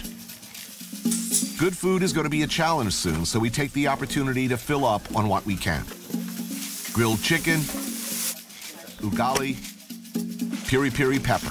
A pretty nice meal. Goma in the 50s, you know, tourists used to come from as far down as Rhodesia, up here to vacation. Amazing wildlife. And also, I remember my childhood seeing lions just alongside of the road sometimes. Goma was a touristy place for a long time. They're not coming anymore? No. No, you're just saying no. It's a red zone. It's looking like there won't be house-to-house fighting or artillery or mortars dropping into Goma. Was today a good day? Well, right now we have a rebel group just 10 kilometers north of us. Right. And then we have maybe 7 other rebel groups that are all caught in the blender, you know? So things change quickly in Congo. Confused yet? Virtually all of the eastern part of the country is being contested by rebel groups. Some local and others allegedly acting on behalf of interests based in neighboring countries. Recently, the largely Tutsi Rwandan-backed M23 has been active in the area around Goma, but the mostly Hutu FDLR is also here. The Mai Mai can refer to either somewhat generic local self-defense groups or specific entities like APCLS or Cheka. Some groups, like the FRPI, are principally defending a stake in a resource like gold, and others, like the Rea Motomboki, are mainly interested in fighting with a particular enemy. In their case, they have a beef with the FDLR. And lots of other organizations controlling territory who haven't come up with a name or a cool acronym yet. This is only a fraction of the rebel groups in a single area of the Congo. And be advised, this map was hopelessly outdated before we even got here. It's all these variables kind of knotted into one big mess. And these are the reasons why media has a difficult time, why the Western world doesn't hear much about Congo. Because how can you sum it up in a 3-minute report? But for us, Goma is just a stopover on the way to the Congo River. So we need to keep moving. And roads, forget it. Certainly nothing even remotely safe between Goma and where we're headed. We're flying to Kisangani. This is the preferred route. So we've chartered a bush plane, formerly Queen Elizabeth's flying wardrobe.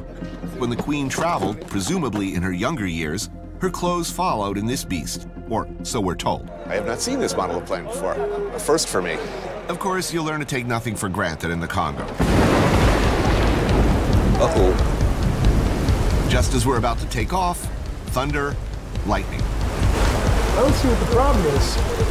Weather looks fine to me. Let's get this thing airborne.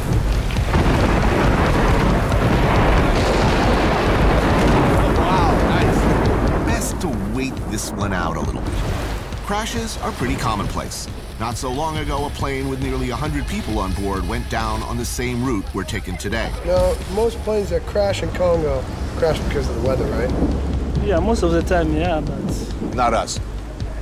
Don't worry. Impossible, man. The weather clears up, sort of. So we decide to give it a go. When the weather is very bad, stay on the ground. That's all. What about rebels? They shooting at the planes? No, normally no.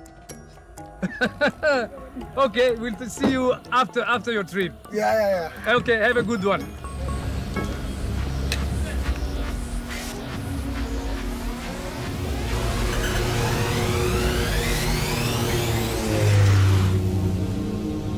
Lifting off from Goma, we head out over the shores of Lake Kivu before circling back north-northeast. Our destination, what Conrad referred to in Heart of Darkness as the Inner Station. Here, surrounded by dense jungle, lies our rendezvous with the Congo River, a waterway responsible for both building this country and helping to destroy it.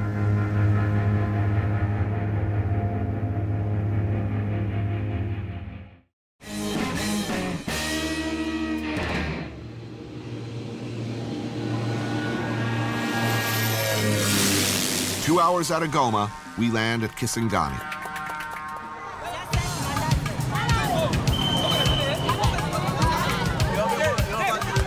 This was once Stanleyville, and the country's second largest city, before war and neglect cut it off from the rest of the Congo and the world. Stanleyville, known in Heart of Darkness as the Inner Station.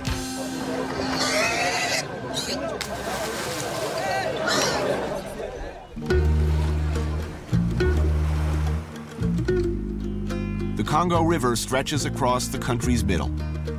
Conrad describes it as a twisting snake with its head in the Atlantic Ocean and its tail buried deep in Africa's heart. To Europeans, it was a natural route to transport slaves, ivory, rubber, minerals, the commodities upon which modern-day Brussels and Antwerp are built. For the Congolese, both before and after the Belgians, it provided more basic things. Water, to wash, to clean your clothes in, to cook with, to drink. Also fishing. Since long before the expeditions of Dr. Livingstone and Henry Morton Stanley, the Wagenya tribe has been fishing the river in unique fashion.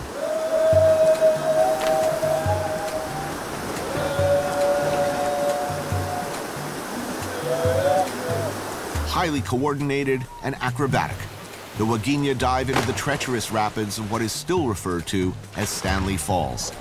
Navigate downstream between baskets that need tending.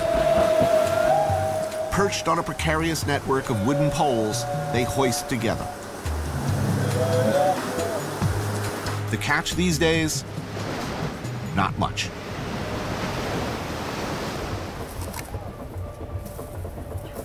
So this is the second biggest falls in this Congo River. Oh, yeah? Yeah.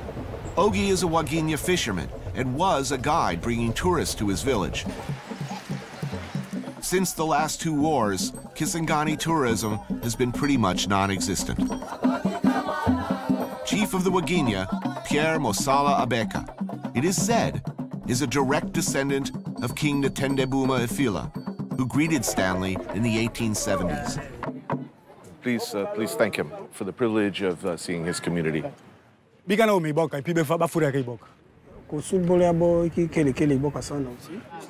a present from the chief. This is a way to welcome the delegation of CNN. The Waginya tribe made what was in retrospect the mistake of allowing Stanley to pass. The famous explorer, of course, pretty much shot and raided his way along his historic route to the coast before effectively jump-starting the colonial period.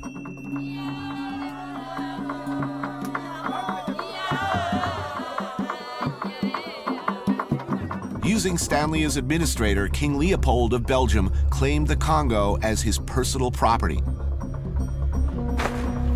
Under Leopold's reign, men, women, and children were tagged with numbers, separated into groups, given production quotas. If they fell short, they were whipped with the shikot, their hands cut off, hanged. An estimated 10 million Congolese were either starved, worked to death, executed, or just killed where they stood, all in just over 20 years. By the end, half the population of the country was gone. Have you ever thought about all those years ago, if your people had just killed Stanley? Somebody else has to come. Somebody else would have come. Ordinarily, a large tigerfish like this one, it's going to the market, considered way too valuable to eat. But today, guests. It's a mean-looking fish. She used to sell fish in the market. The Congolese standard, limboke. It can be pretty much anything wrapped in a banana leaf and steamed.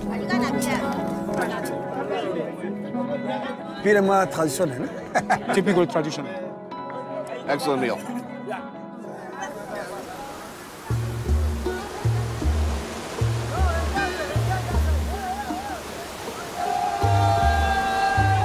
A lot of work. Though it looks like they're not having an entirely miserable time of it. The water looks good. On a good day, how many like this? On a good day, 50. 50? Yeah, 50. That time, 2 ancestors. Ancestors didn't use to catch it. They just catch the big fish. One basket like this, they used to catch about 10 big fish. But situation changed. The tourists used to come and they see how the fishermen are catching fish. Right, hundreds of them used to come, yes? Yeah, yeah. Well, things get a little better here. Maybe they come back. I hope so. I hope so, too.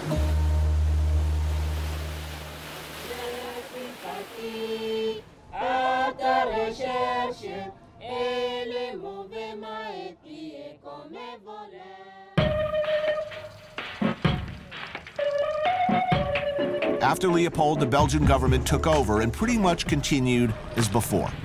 An apartheid-like system of what's mine is mine and what's yours is mine. By the 50s, there was a beautiful modern infrastructure built. Railroads, hotels, sports clubs, schools. The envy of Africa. Humphrey Bogart and Katharine Hepburn were here while filming The African Queen. They stayed at the luxury hotel, the Pourquoi Pas.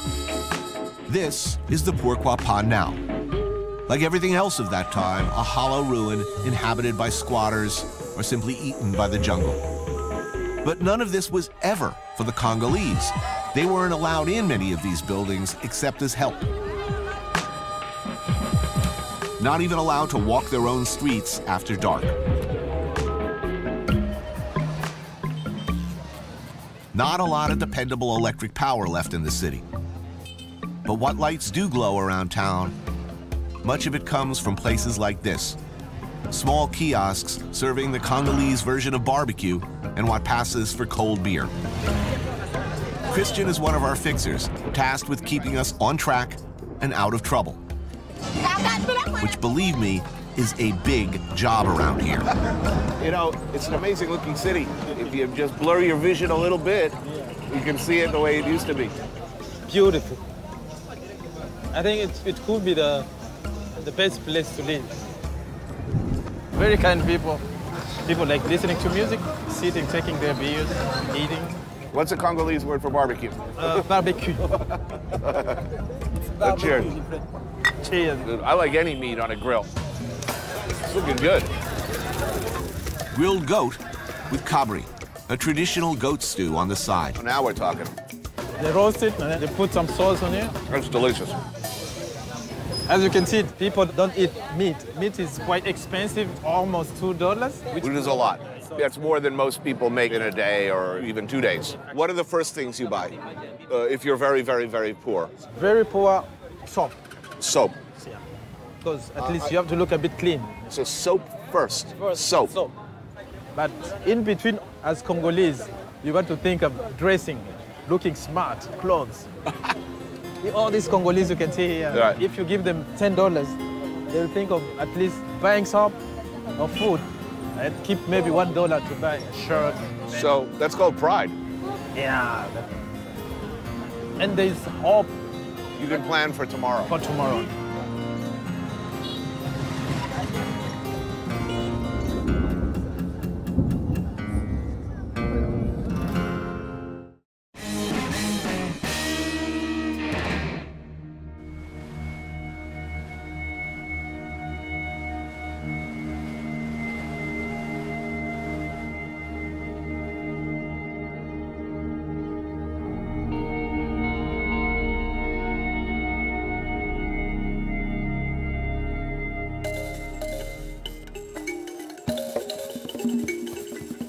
In Heart of Darkness, Conrad writes about the greed of the Belgian colonizers. They grabbed what they could get for the sake of what was to be got. It was just robbery with violence, aggravated murder on a great scale.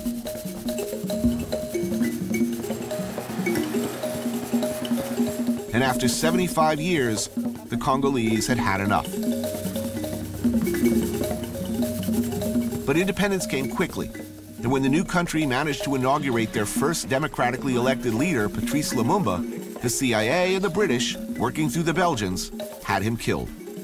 We helped to install this miserable bastard in his place, Joseph Mobutu. He stole billions of dollars from his people and pretty much became the template for despotism in Africa. Needless to say, this situation deteriorated over the next 30-odd years. And by the time Mobutu was done, the Congo was mired in a series of civil wars, the government was no longer paying its bills, and the trains basically stopped running. This is Kisangani Station.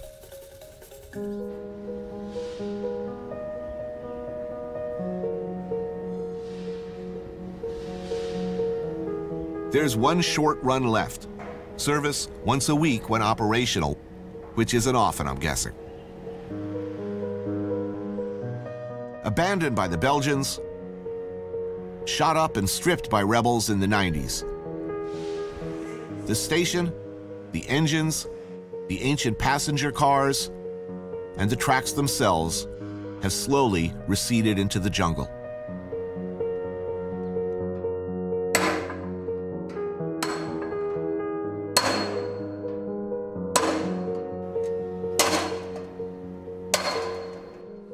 And yet all these years later, with hardly any resources, Monsieur Aloub Emile, the railway administrator, and a staff of clerks, conductors, mechanics, and engineers show up at work and do what they can in an attempt to keep things in working order.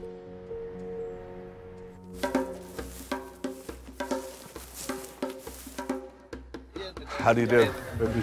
He said that you are welcome to see this place. How many employees still work here? Ici, pendant les temps normal, nous sommes dans les 500 agents.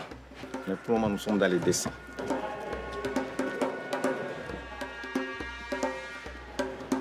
So at one time, you could dispatch a freight to South Africa? Oui, justement, vous pouvez quitter ici jusqu'en Afrique du Sud, avec des correspondances évidemment. So a hypothetical question. If the government said, okay, we're ready, we have the money, we would like to, as quickly as possible, get operational. Does he have the workers ready to go? Oui, parce que si nous roulons aujourd'hui, c'est suite aux compétences humaines que nous avons. Parce que tout est presque bousillé. Mais ce sont des intelligences humaines qui essaient de maintenir le peu que nous avons. En tout cas, si on nous donnait encore un apport technique moderne, là, on carrément nous sautons. And this is one of the few things here that's working today. A feature of great pride to the staff. The railway employees, I'm told, do not get paid, yet they continue to show up and work.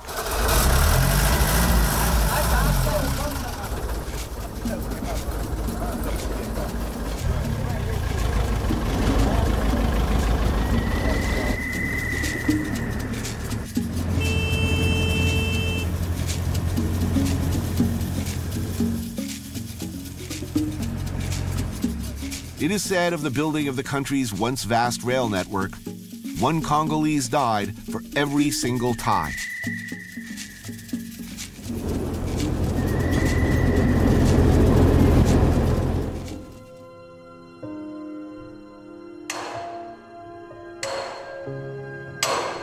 Like many Congolese we meet, they are, all these years later, and in spite of everything that's happened, ready and waiting for the situation to improve.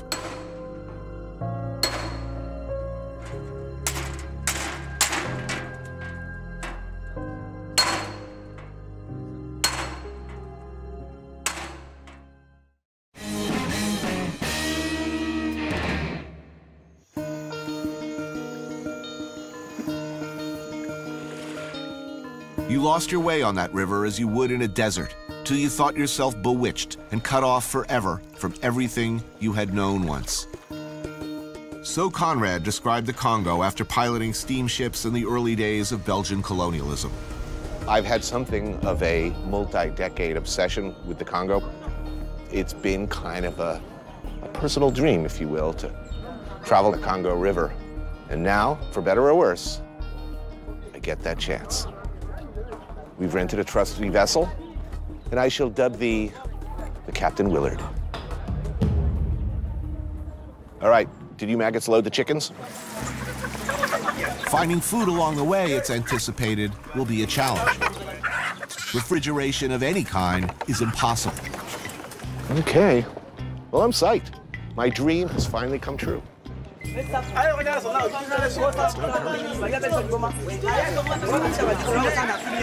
Blocked by officials? Well, this could be months. Okay, let the probing begin. We need this boat to move now. How do we do this? Let's get underway before they figure a new tax to levy on us.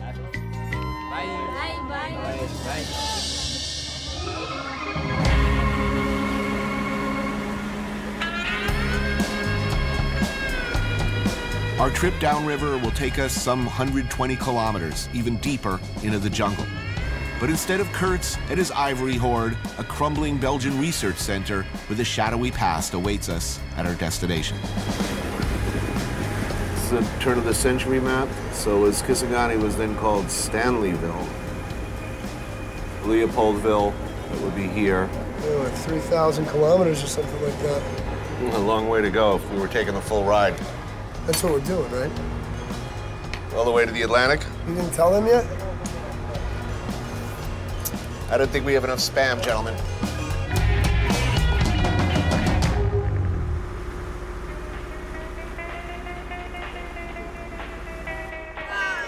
A half-day's journey downriver, there's a local dignitary we've promised to visit. Yeah, there's the chief who's coming down. We arrive, late, but the king is still waiting for us. Traditional headgear, not so traditional suit. The medals given by the Belgians, proving his royal lineage.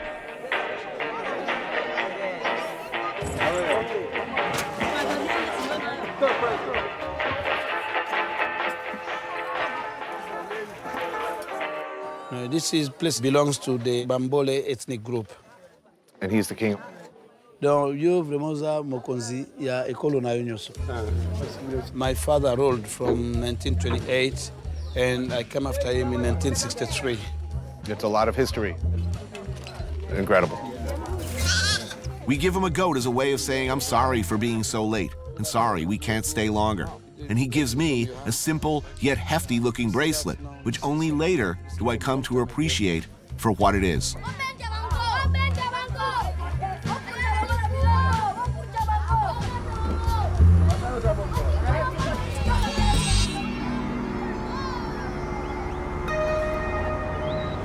Horan told me this goes back to Arab, Portuguese times.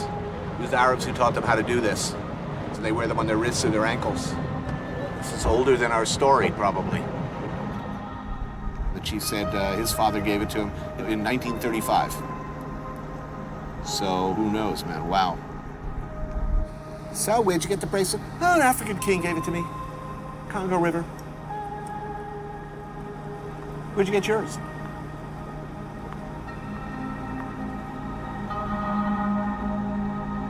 We've come a long way downriver, but with many kilometers still to go, attention is turned towards the evening meal.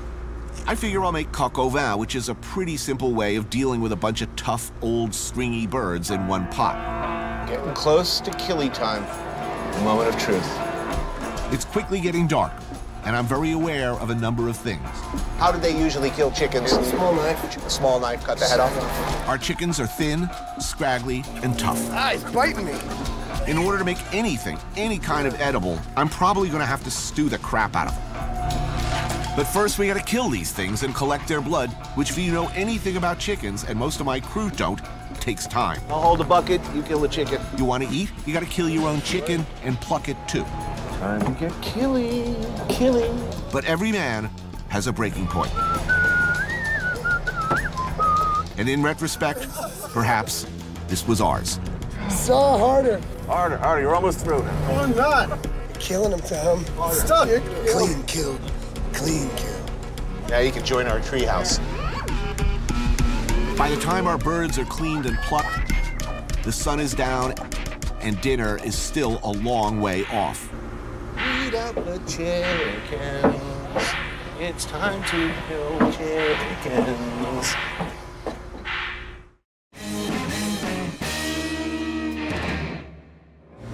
Somewhere down the Congo River, and I'm continuing to deal with a few pressing concerns. The one knife on board is as sharp, really, as a soup spoon. And soon I'm frantically trying to rip out the backbone and guts in one go with my bare hands because the knife ain't shit, and it's getting darker and darker, and the damn generator keeps kicking out. And I really need a light so I can see what I'm cutting. I can't cut what I can't see. There's only 3 light bulbs on right now. There's only 240 watts. There's no way it's the draw. They're not going to eat at all.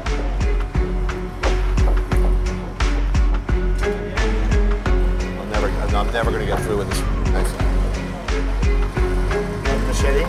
No, maybe we should figure out how to cook dinner, unless you don't want to eat any dinner. Because we are really not going to eat any dinner today. Okay. I've had a peanut butter and jelly sandwich this week, and I would like to eat, especially as we've gone through all of this misery with these chickens. All right, where's the machete? It would be apropos to point out that we do not want to be moving at night. We would not like to run aground in the middle of the freaking Congo. He's gonna swim in now. He's worried about crocs? I'm trying to see anything. The current's unpredictable. Visibility, nil. Time to tie up for the night. Generator issues, more or less fixed. But now another, just as serious problem presents itself. With the lights burning, it becomes insanely buggy. Crush the wrong one of these moths while swatting your face, and you will blow up like a balloon. Seriously. Okay, take the other 2 bottles of wine. You can pour all 3 bottles of wine into the onions. All right, let's put the top on, bring it up to a boil. 3 hours later, and it looks like the jungle-style stew might actually work out after all.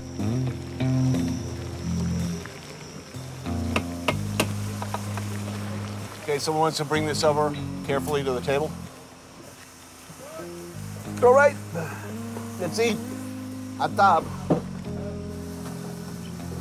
Bon appétit. Bon appétit.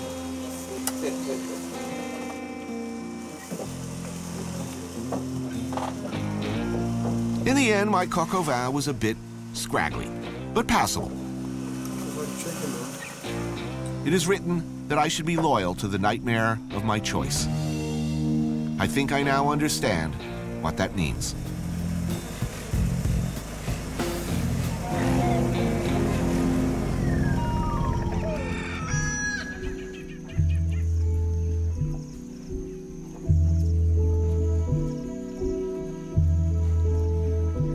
Next morning on the river, and of course, we're not alone. Fishermen from all the surrounding villages have heard of us and have, long before we're even awake, come by to check us out. Hey, you ever find a couple of onions for me? Don't go crazy. If we don't have, we don't have. I will not go crazy. All right, I will get on the spam and egg patrol. I may have invented the stealth bomber. Really, this will be our crowning accomplishment as a culture. Get in there, boys. Once we finally get there, we're supposed to get all the way back. Coming back was never part of the plan, man. We're not coming back. Yeah, they'll find us 10 years later, naked in the bush with like a necklace of spam cans. That was glorious. Time to get back out on the river. We have places to go. 2 days down the Congo, we're finally nearing our destination. It's an abandoned Belgian research station. And it's still functioning in some capacity, but the Ngambi itself goes about 30 kilometers in. There's over 250 buildings. They were doing it all here. Much myth and legend surrounds this place. Ah, there we go. Yeah. It has been inferred by some that the Belgians conducted uranium enrichment and a host of bizarre experiments here. However, the facts would suggest the scariest thing to ever happen here, some genetically modified banana varietals. You made it, man. Ngambi.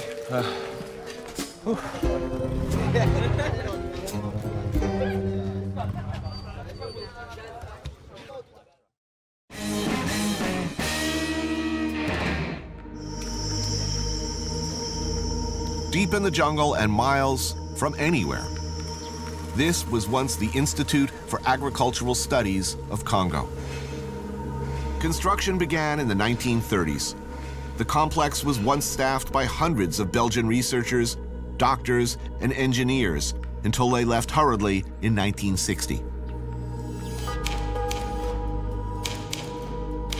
With independence began a rapid decline. The eventual cessation of funding. Of the hundreds of structures built here, what used to be housing, laboratories, hospitals, and research facilities, the vast complex's library is clearly the most important to those who remain. Though crumbling like everything else, the grass is cut and grounds maintained. It's swept and kept clean. And yet, most incredibly, this man, Anthony Bourdain, still fights a daily battle to stave off further decay to the thousands of volumes of books and research materials contained on these shelves. So what happened here? Did the place stay open? Did people continue to do research? There's some new staff, they don't get anything. But for those who have been there for long, they get an allowance from the government. Independence comes. What happens here? Les Blancs sont partis. La plupart ont trouvé qu'il ne fallait pas rendre directement la chose. Comme l'INEAC continuait à œuvrer au Rwanda et Burundi, la plupart ont traversé de l'autre côté.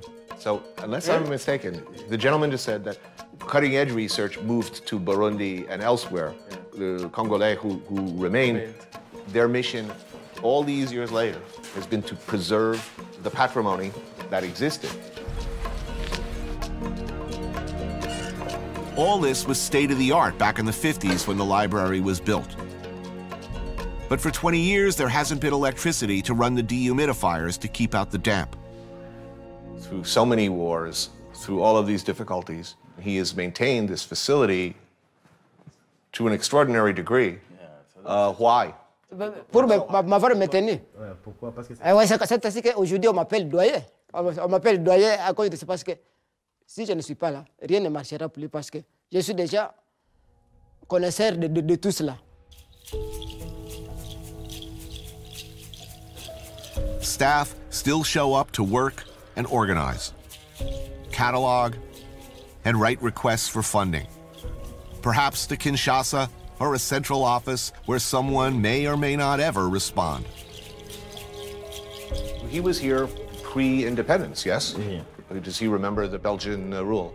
Non, non, là c'était bien, justement. Est-ce que nous on savait qu'il y aurait un changement de vie? Parce que c'était bien, justement. Hein? No, yeah, he remembers that period of colonial. Right. That was the best time that they were living. What do you say to someone who suggests that Belgian colonialism might have been the good times?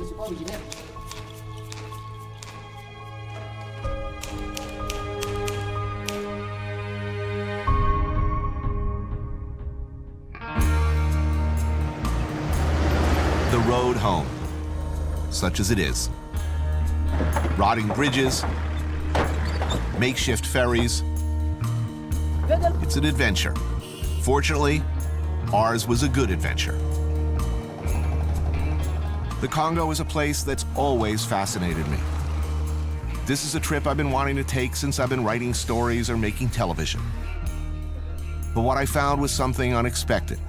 I met a lot of people who, for a long time, have been waiting, hoping for things to get better. A lot more hope here than there's any right to expect. When all is said and done, I wanted to go to the Congo, and I did.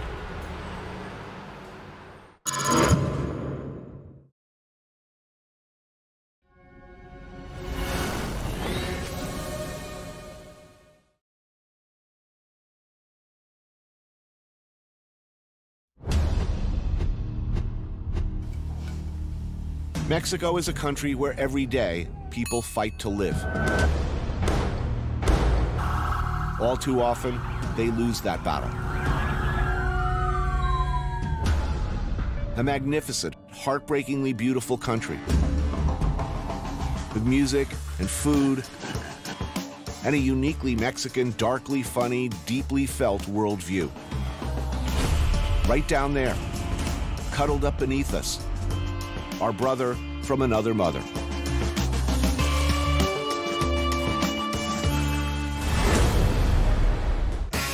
I took a walk through this beautiful world, felt the cool rain on my shoulder, found something good in this beautiful world. I felt the rain getting colder.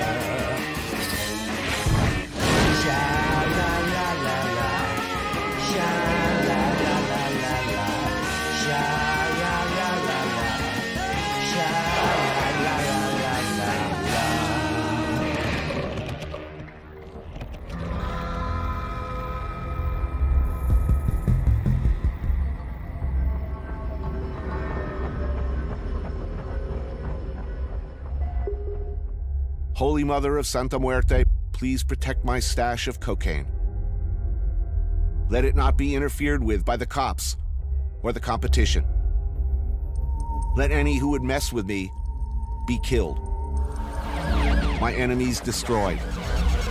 Please forgive us our sins, for they are many.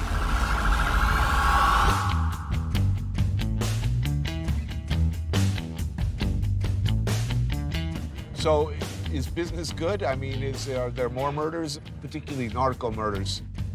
Va en ascenso, va en aumento. La gente opta o por poner un comercio o por vender droga, porque la droga te reditúa dinero muy rápido, ¿no? Entonces, va a haber y va a ir incrementando, ¿no?, la cantidad de muertes relacionadas con esto. Every day, Mexico wakes up to count the dead. They are, after all, left out to be seen. Often with a helpful note, identifying who done what, and generally speaking, why. There is a language to the never-ending violence, a coded message in the twists and marks of the bodies. And Valente Rosas is one of the many documenting them for the press. This is what he does every night. Rides around waiting for a phone call or a radio message telling him that there's another one. So, who's buying drugs? Who's selling drugs to who? Antes se importaba gran cantidad se llevaba gran cantidad de droga a Estados Unidos, pero ya hay tanto consumo nacional que ya también una parte importante de esa droga se queda en México. Pero bueno, a diferencia de Estados Unidos, todavía estamos bien, por llamarle así, ¿no? Ya ves que en Estados Unidos, hay cada loco que se agarra a matar gente y cosas así, está grueso, ¿no? Here you kill each other for a reason. It's business? Sí. More Mexican civilians have been killed since 2006 than all the American military lost in 10 years of the Vietnam War and 8 years of wars in Iraq. So what do you do if you're one of these cops? You're driving around one night, you see some guy outside of a bar beating somebody or disturbing the peace. You start to arrest him, and he's got a diamond-studded pistol, it's got his name on it. Now you realize you just arrested somebody with serious, powerful connections. What do you do? Lo dejan libre, ¿no? You let him go? Sí.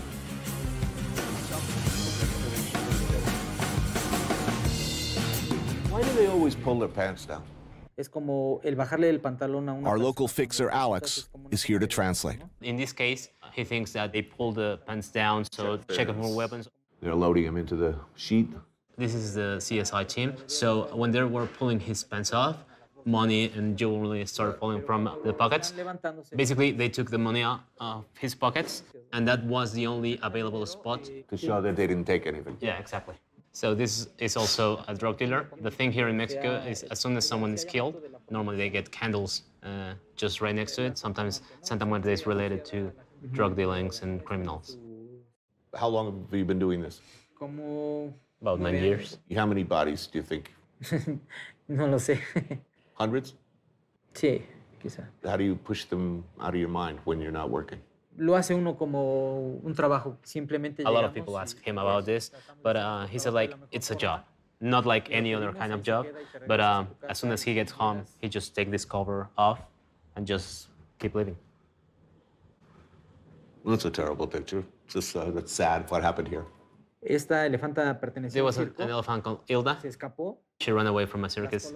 So she basically was crossing the highway and a big bus just ran over it. The world we live in now, of all of these pictures, this is the one that would get people most upset. You'd get the most mail, the most, oh my God, you know, what kind of a world do we live in? Pero esta foto. This was probably the most viewed picture from different media around the world. 80,000 Mexicans have died in the last, 7 years in narco violence? And this is the most important picture. As our crew gets ready to crawl back to our hotel, Valente gets the call we thought we'd been waiting for. One dead male, shot in head. A note pinned to his chest. No tiene mucha señal esta madre. In Mexico, people fight to live every day. One man stands alone, facing another man. His intent? To beat his opponent with his fists until he can resist no more.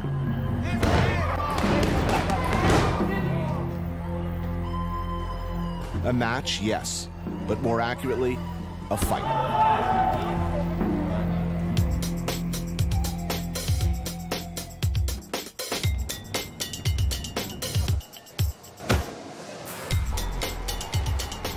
Jorge La Sierva is a former bantamweight title holder.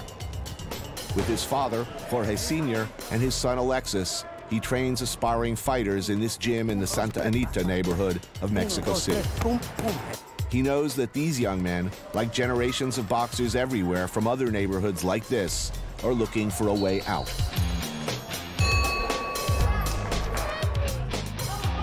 In Mexico City, boxing is kind of like save your life. You know what I mean? Boxing, they give you like a little discipline. Let's say you're good, but you're not that good. Can you make a living just being a contender? No, but a lot of fighters, they try to make it. Tons of boxers, they want to be a champion. So everybody wants to be a champion? Everybody. Everybody wants to get for the big shot, but you know, it's just one. Those are bad odds. The history of boxing is not kind. I mean, most managers and promoters, they don't really give a shit about the fighters. They don't. They use them up, but at the end, they leave a guy all broken down, no money, and scrambled brains. We just like a prostitutes. You know what I mean? In this area, what are your options if you drop out of high school? Nothing. It's just like being on the street, snatching, you know, robbing, and a lot of kids in the hood, they're gonna say, hey, let's go kidnap that guy. Big industry. Everybody here now wants to be a soccer player or a boxer, because they make money here. Who's got a longer career, a narco or a boxer? I don't know. Might be 50-50. I mean, narco, you can last longer. You can. You know, you're protected by the police, you just paid off, nobody's gonna touch you. Expensive protein shakes and dietary supplements? Not so much. Boxers here eat what they can afford. The food here is good and it's cheap. You know, in Mexico, there's no middle class here. You're either poor or you're really, really rich. I mean, it's a crazy thing. The minimum wage here is like 50, 60 pesos, which is like a $5, not an hour, a day. But on the other hand, that's why Mexican fighters are so exciting. They're hungry. Exactly. We're hungry.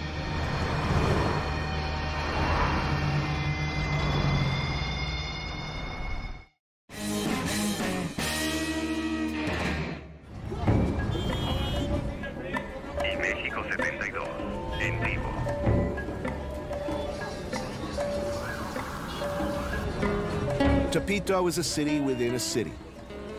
Its own thing. Either the dark center or the beating heart of Mexico City, depending on your point of view.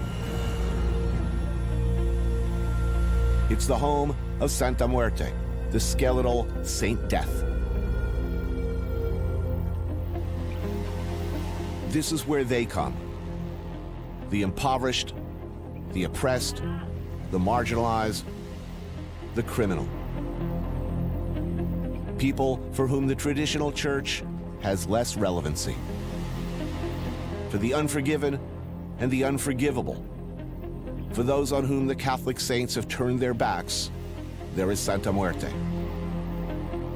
This is a place, and Santa Muerte is a saint that accepts everybody. Death to my enemies written on a votive candle. Let's face it, we've all prayed for that at one point or another. Tepito is a poor neighborhood for sure, and a tough one. A center of commerce, both above board and not.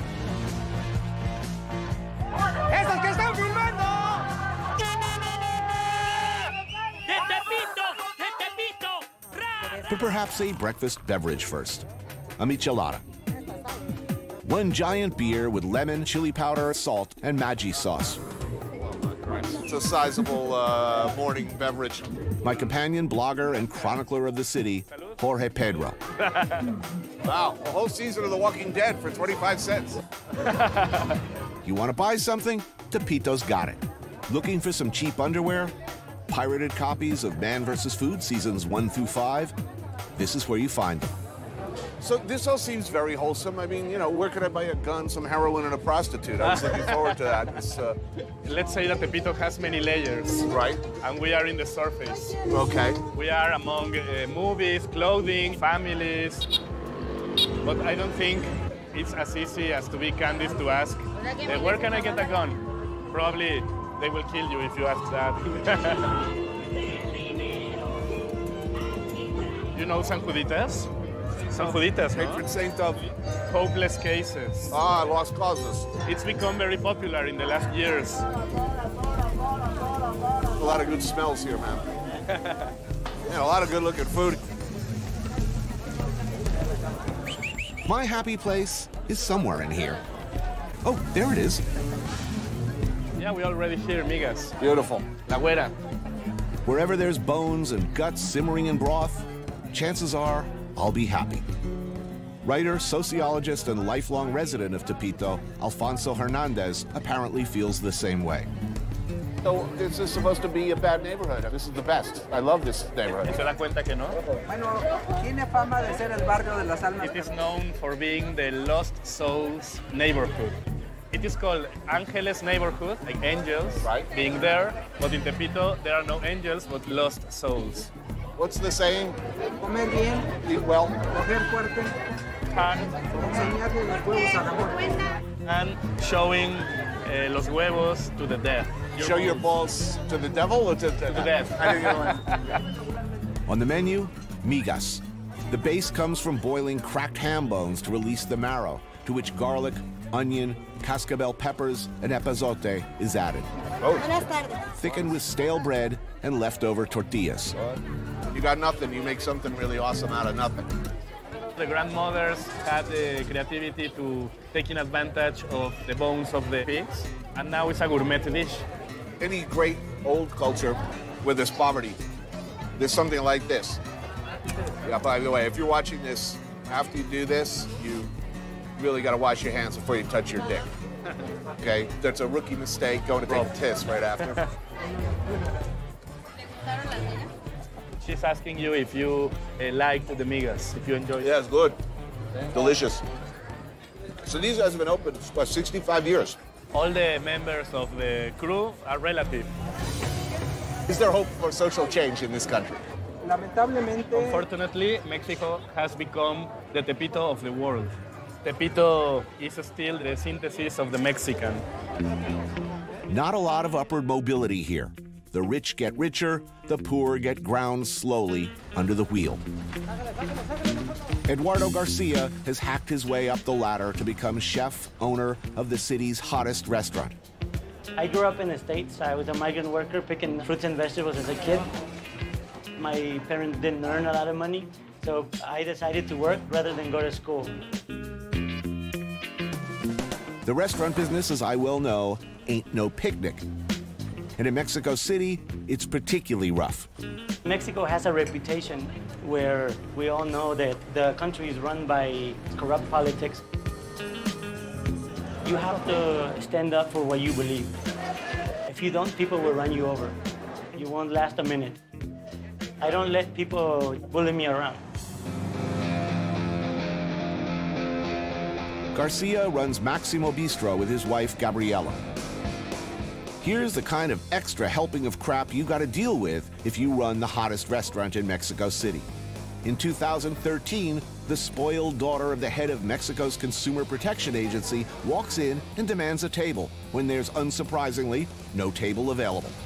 When Garcia says, sorry, no can do, she pulls a you know who I am and then calls daddy and gets the health inspectors in to shut the place down. So your other customers basically started taking pictures of them with their cell phones? Next thing you know, we have the media outside, and this is Friday. Right. Sunday morning, we're front page of one of the most important newspapers in Mexico. Well, it was very embarrassing to the government. And it should be. Because they got caught doing what they do all the time. But if you were not the hottest restaurant in town, if you were just running a cantina, you know, a few blocks away, I would have been. They would have closed you down, and that's that. Right now, a defiant, young, creative generation of Mexican chefs like Eduardo are performing some of the most exciting new cooking anywhere on earth. A mixing of the very old and traditional with the very new. So you worked at Le Bourdain? As a kid, yes. One of the jokes throughout the whole time that I worked is, how old are you? I'm 18. You've been 18 for 3 years. Those are abalone from Baja. Yeah, I told you I love butter. I use it even for some Mexican dishes, and then just some roasted chile serrano just to give it a nice little kick for me. They're finished with lemon and, of course, brown butter. Beautiful. Mmm. Very delicious. Very Mexican, very French. Brown butter, it's awesome. Makes everything better. Of course. I think the most important thing about Mexican cuisine in general, if it's traditional, it's the ingredients. Confit of suckling pig topped with grandma's salsa, an instant classic. How about it? No, you do it like the Mexican way. Pick it up and go.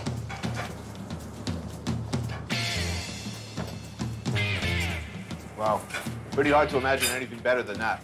Yeah, you're stuck with this dish forever, man. Forever. And I'm gonna be like Mick Jagger, you know, 50 years from now, singing Satisfaction. There's no getting away from it, man. This is so good. This is a classic. But even now, with all his success, Garcia is still fighting a struggle most Mexicans are all too familiar with. What happened that day happens every day. And the promise always is, we're gonna shut you down, you don't know who I am. And for me, I'd rather close my restaurant than live like that. If you close my restaurant, I will go across the street, I will go to another state, or I will go to another country, and I still will make a good restaurant.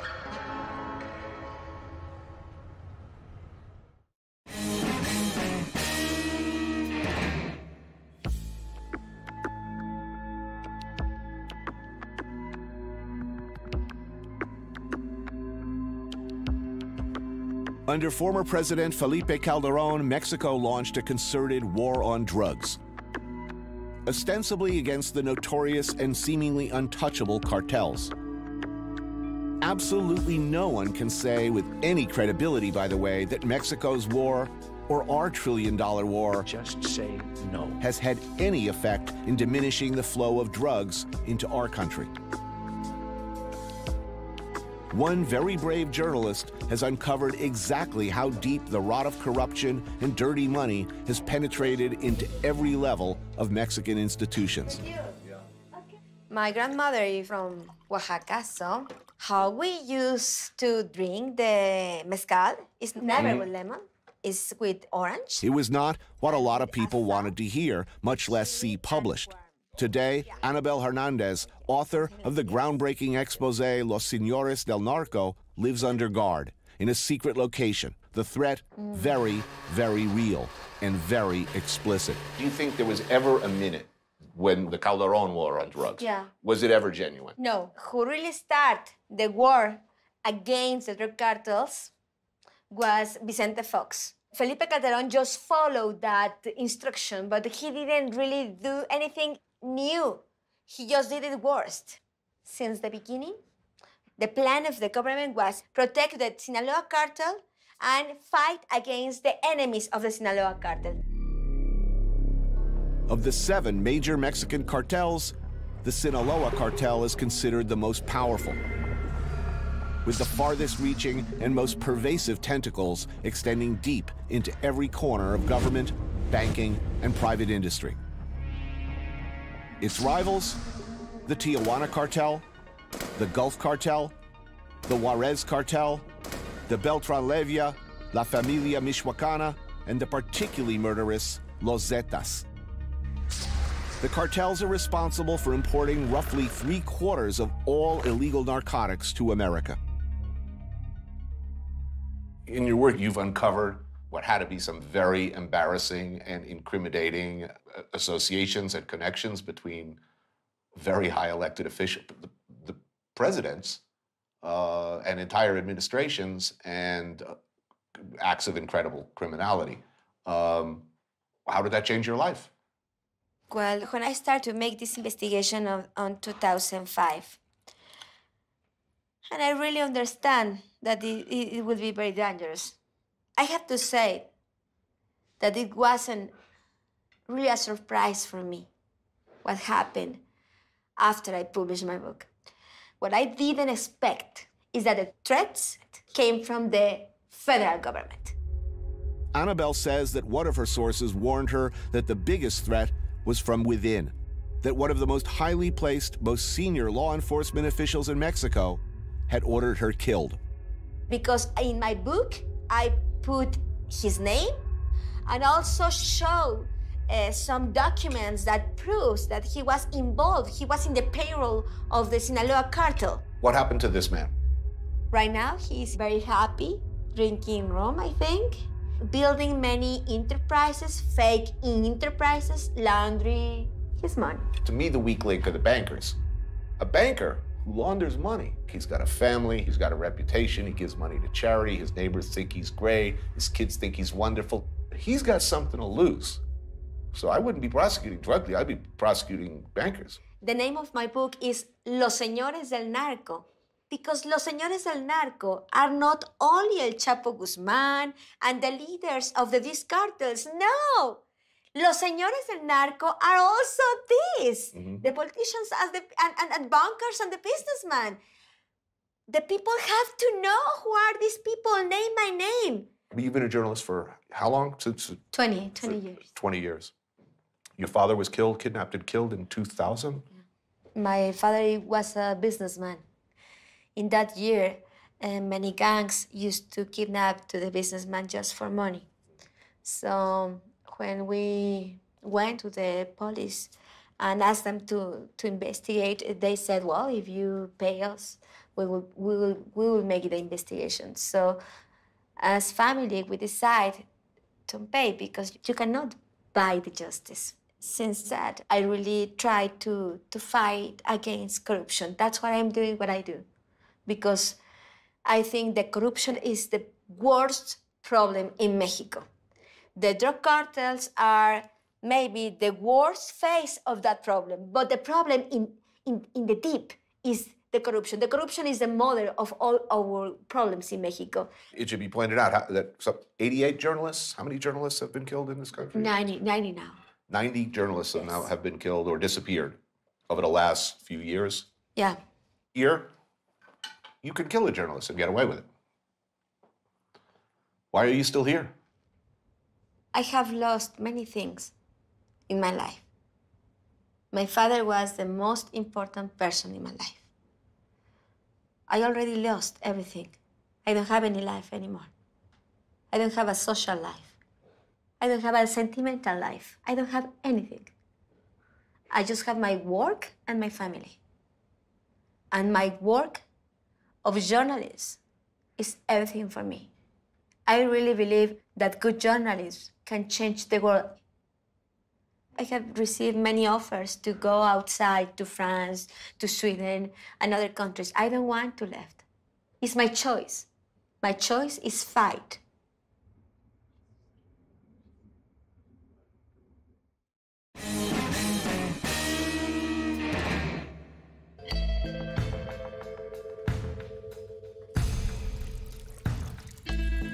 I came to Oaxaca for mezcal. I like mezcal. More and more these days. And this guy, Ron Cooper, finds and sells some of the best mezcal in the world. We're at the Zapotec ruins of Monte Alban. In pre-conquest Mexico, there were gods and goddesses of intoxication and ecstasy. The touch of a lover, the smell of a flower, the aha of an idea, all had gods and goddesses that took responsibility for those things. All of your mezcals come from different villages, and Yes. only that village. And only one maker in that village. We call our stuff single village mezcal because most mezcals are made with a blend of different villages all put together. No one goes home and has a cocktail in these Indian villages. They wait until there's a special occasion. Every birth, death, confirmation, baptism, there's a fiesta. A wedding is 8 days. You invite 200 people. You feed them breakfast, lunch, and dinner. You have a band every day. And then they really consume. Don't drink yet. For Mother Earth and our ancestors. And then you say, Stijibeo. Stijibeo.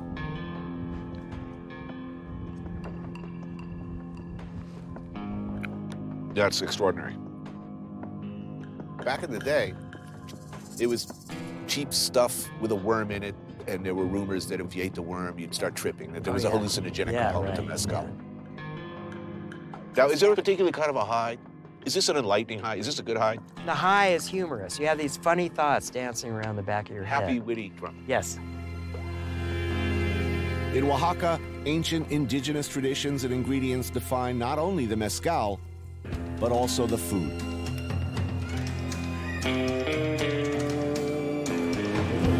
One of the main reasons people visit our city is to eat. This is Alejandro Ruiz Olmedo, one of Mexico's best chefs. He started cooking young. When he was 12, his mother died, and it fell on him to raise and feed his 5 siblings. But this is what we call tasajo. Today, he draws much of his inspiration from Oaxaca's central market. Probably America's most beloved food is what they think is Mexican food. Yes.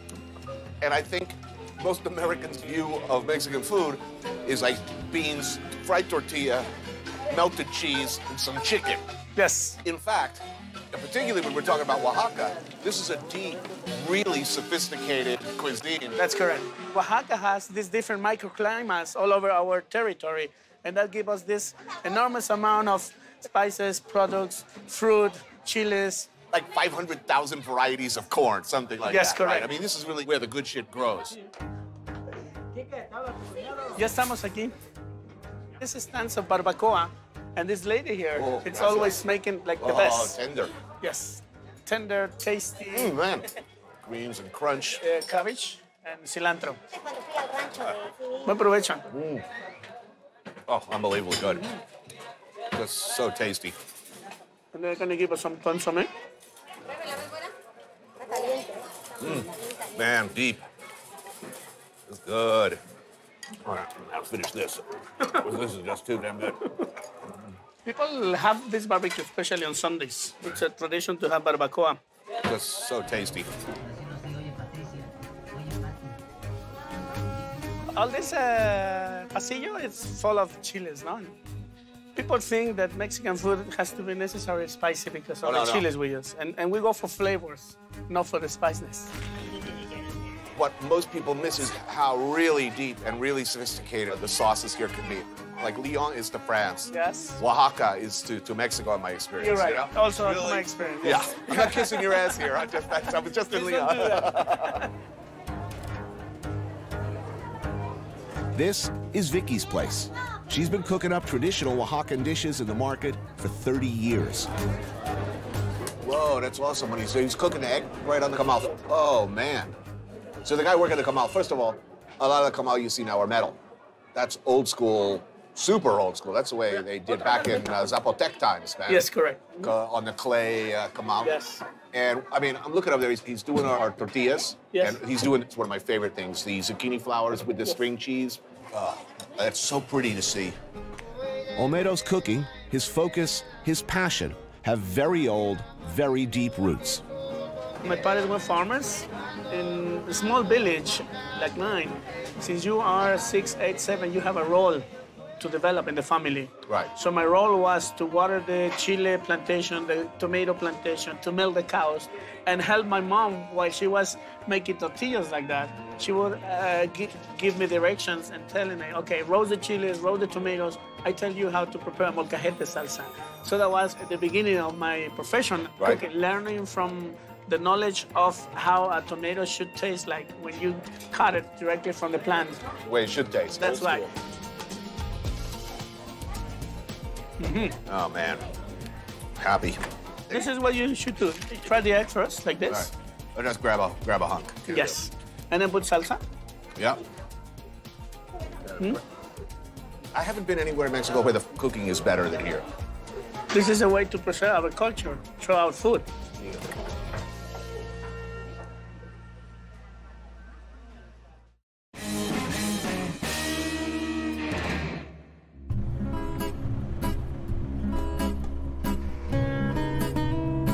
The quiet little town of Teotitlán del Valle is about 15 miles outside of Oaxaca. a town where the arts, crafts, and traditions of the pre-Hispanic Mexico are celebrated and packaged for consumption.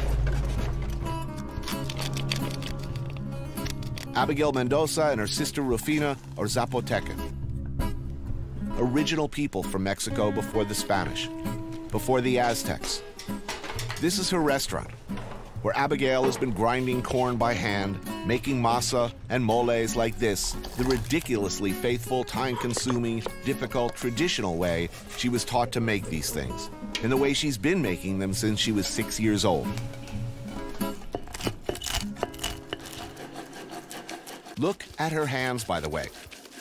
Small, surprisingly delicate, given all the hard work, all the pushing, kneading, grinding, stone against stone over the years. Then look at her forearms, the power there. It's impressive and beautiful. Yeah. Every time you enter a house in Oaxaca, especially in the small villages, they always offer you a shot of mezcal. So good.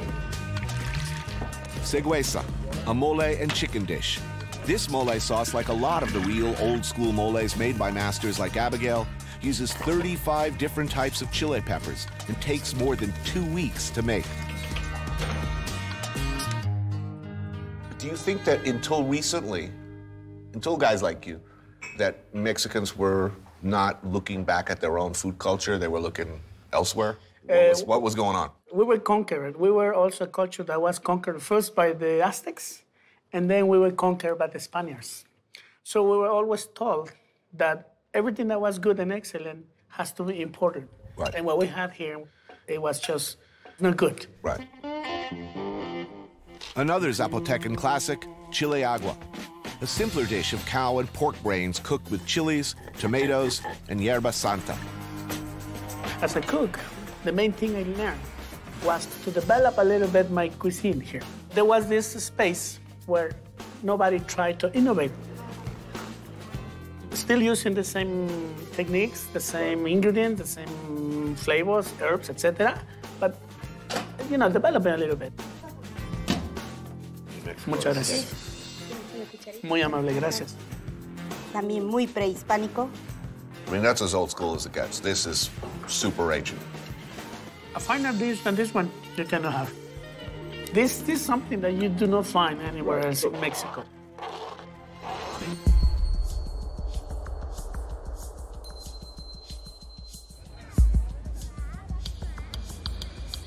A quiet night in the Zócalo, the central square of Oaxaca.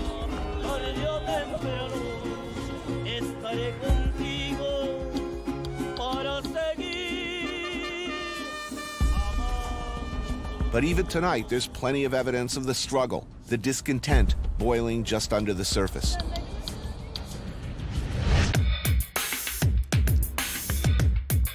The graffiti and painting of this street artist, who goes by the name Yesca, captures that spirit of Oaxacan protest.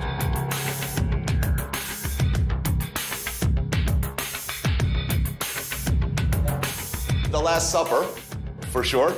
It's the Last Supper, but Mexican Last Supper. Who are these people?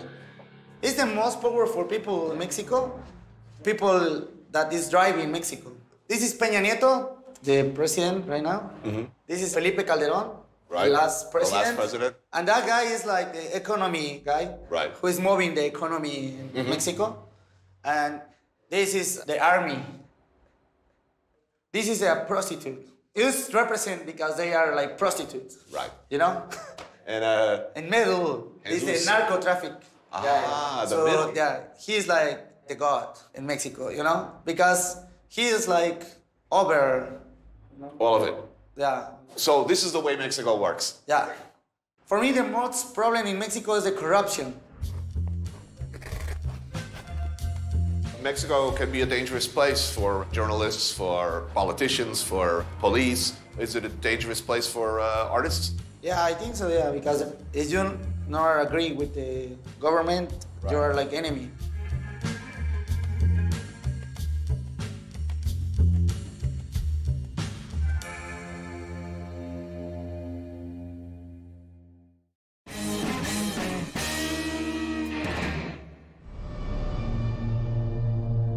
In 1936, the town of Cuernavaca, 50 miles from Mexico City, was visited by Malcolm Lowry, a tormented, self-loathing, brilliant, and hopelessly alcoholic author. His life work, Under the Volcano, was set here. It is widely believed to be one of the great novels of the 20th century. Lowry saw symbolism and evil everywhere here. In the deep barrancas, the looming volcano that towered overhead.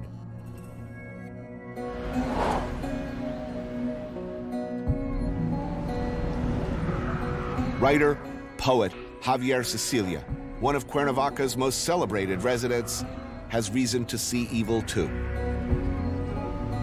On March 28, 2011, narcos kidnapped and murdered his son, Juan Francisco, and 6 other equally blameless innocent victims.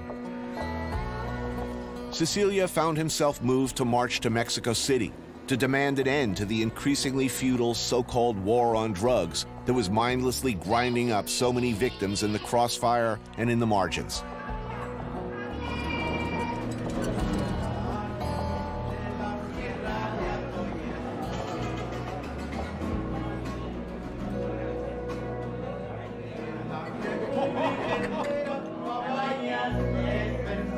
In Under the Volcano, the evil that's coming is fascism, Nazism. What is the heart of the infernal machine today? Una nueva forma del totalitarismo,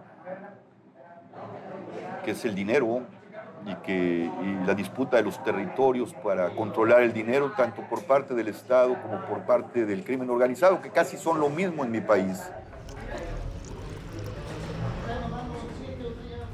What does he want to say? What does he want people to hear? ¿Qué es lo que quieres que la gente oiga? Necesitamos detener esta guerra. Es una guerra que nos está matando hijos, hijas, que nos está haciendo perder la democracia, que tiene al país balcanizado y roto, que necesitamos encontrar la paz y la justicia que no tiene este país. Can he think of one place on earth where the good guys are winning and where you are not ground under the wheels of the machine? Donde la gente pone por encima la vida humana y la relacionalidad amorosa, ahí está una sociedad, ahí está en el centro del horror, la vida y la paz. Donde hay unos seres que se niegan a aceptar la muerte, se niegan a aceptar que se sigan matando, que sigan arrojando cuerpos en las calles decapitados, donde hay una sociedad que puede decir, está el ser humano por encima de cualquier cosa, ahí está la vida, ahí hay un buen lugar. Have you written a poem since the death of your son? No, escribí un último poema cuando supe del asesinato de Juan Francisco, de mi hijo, y con ese cerré mi actividad como poeta que escribe poemas.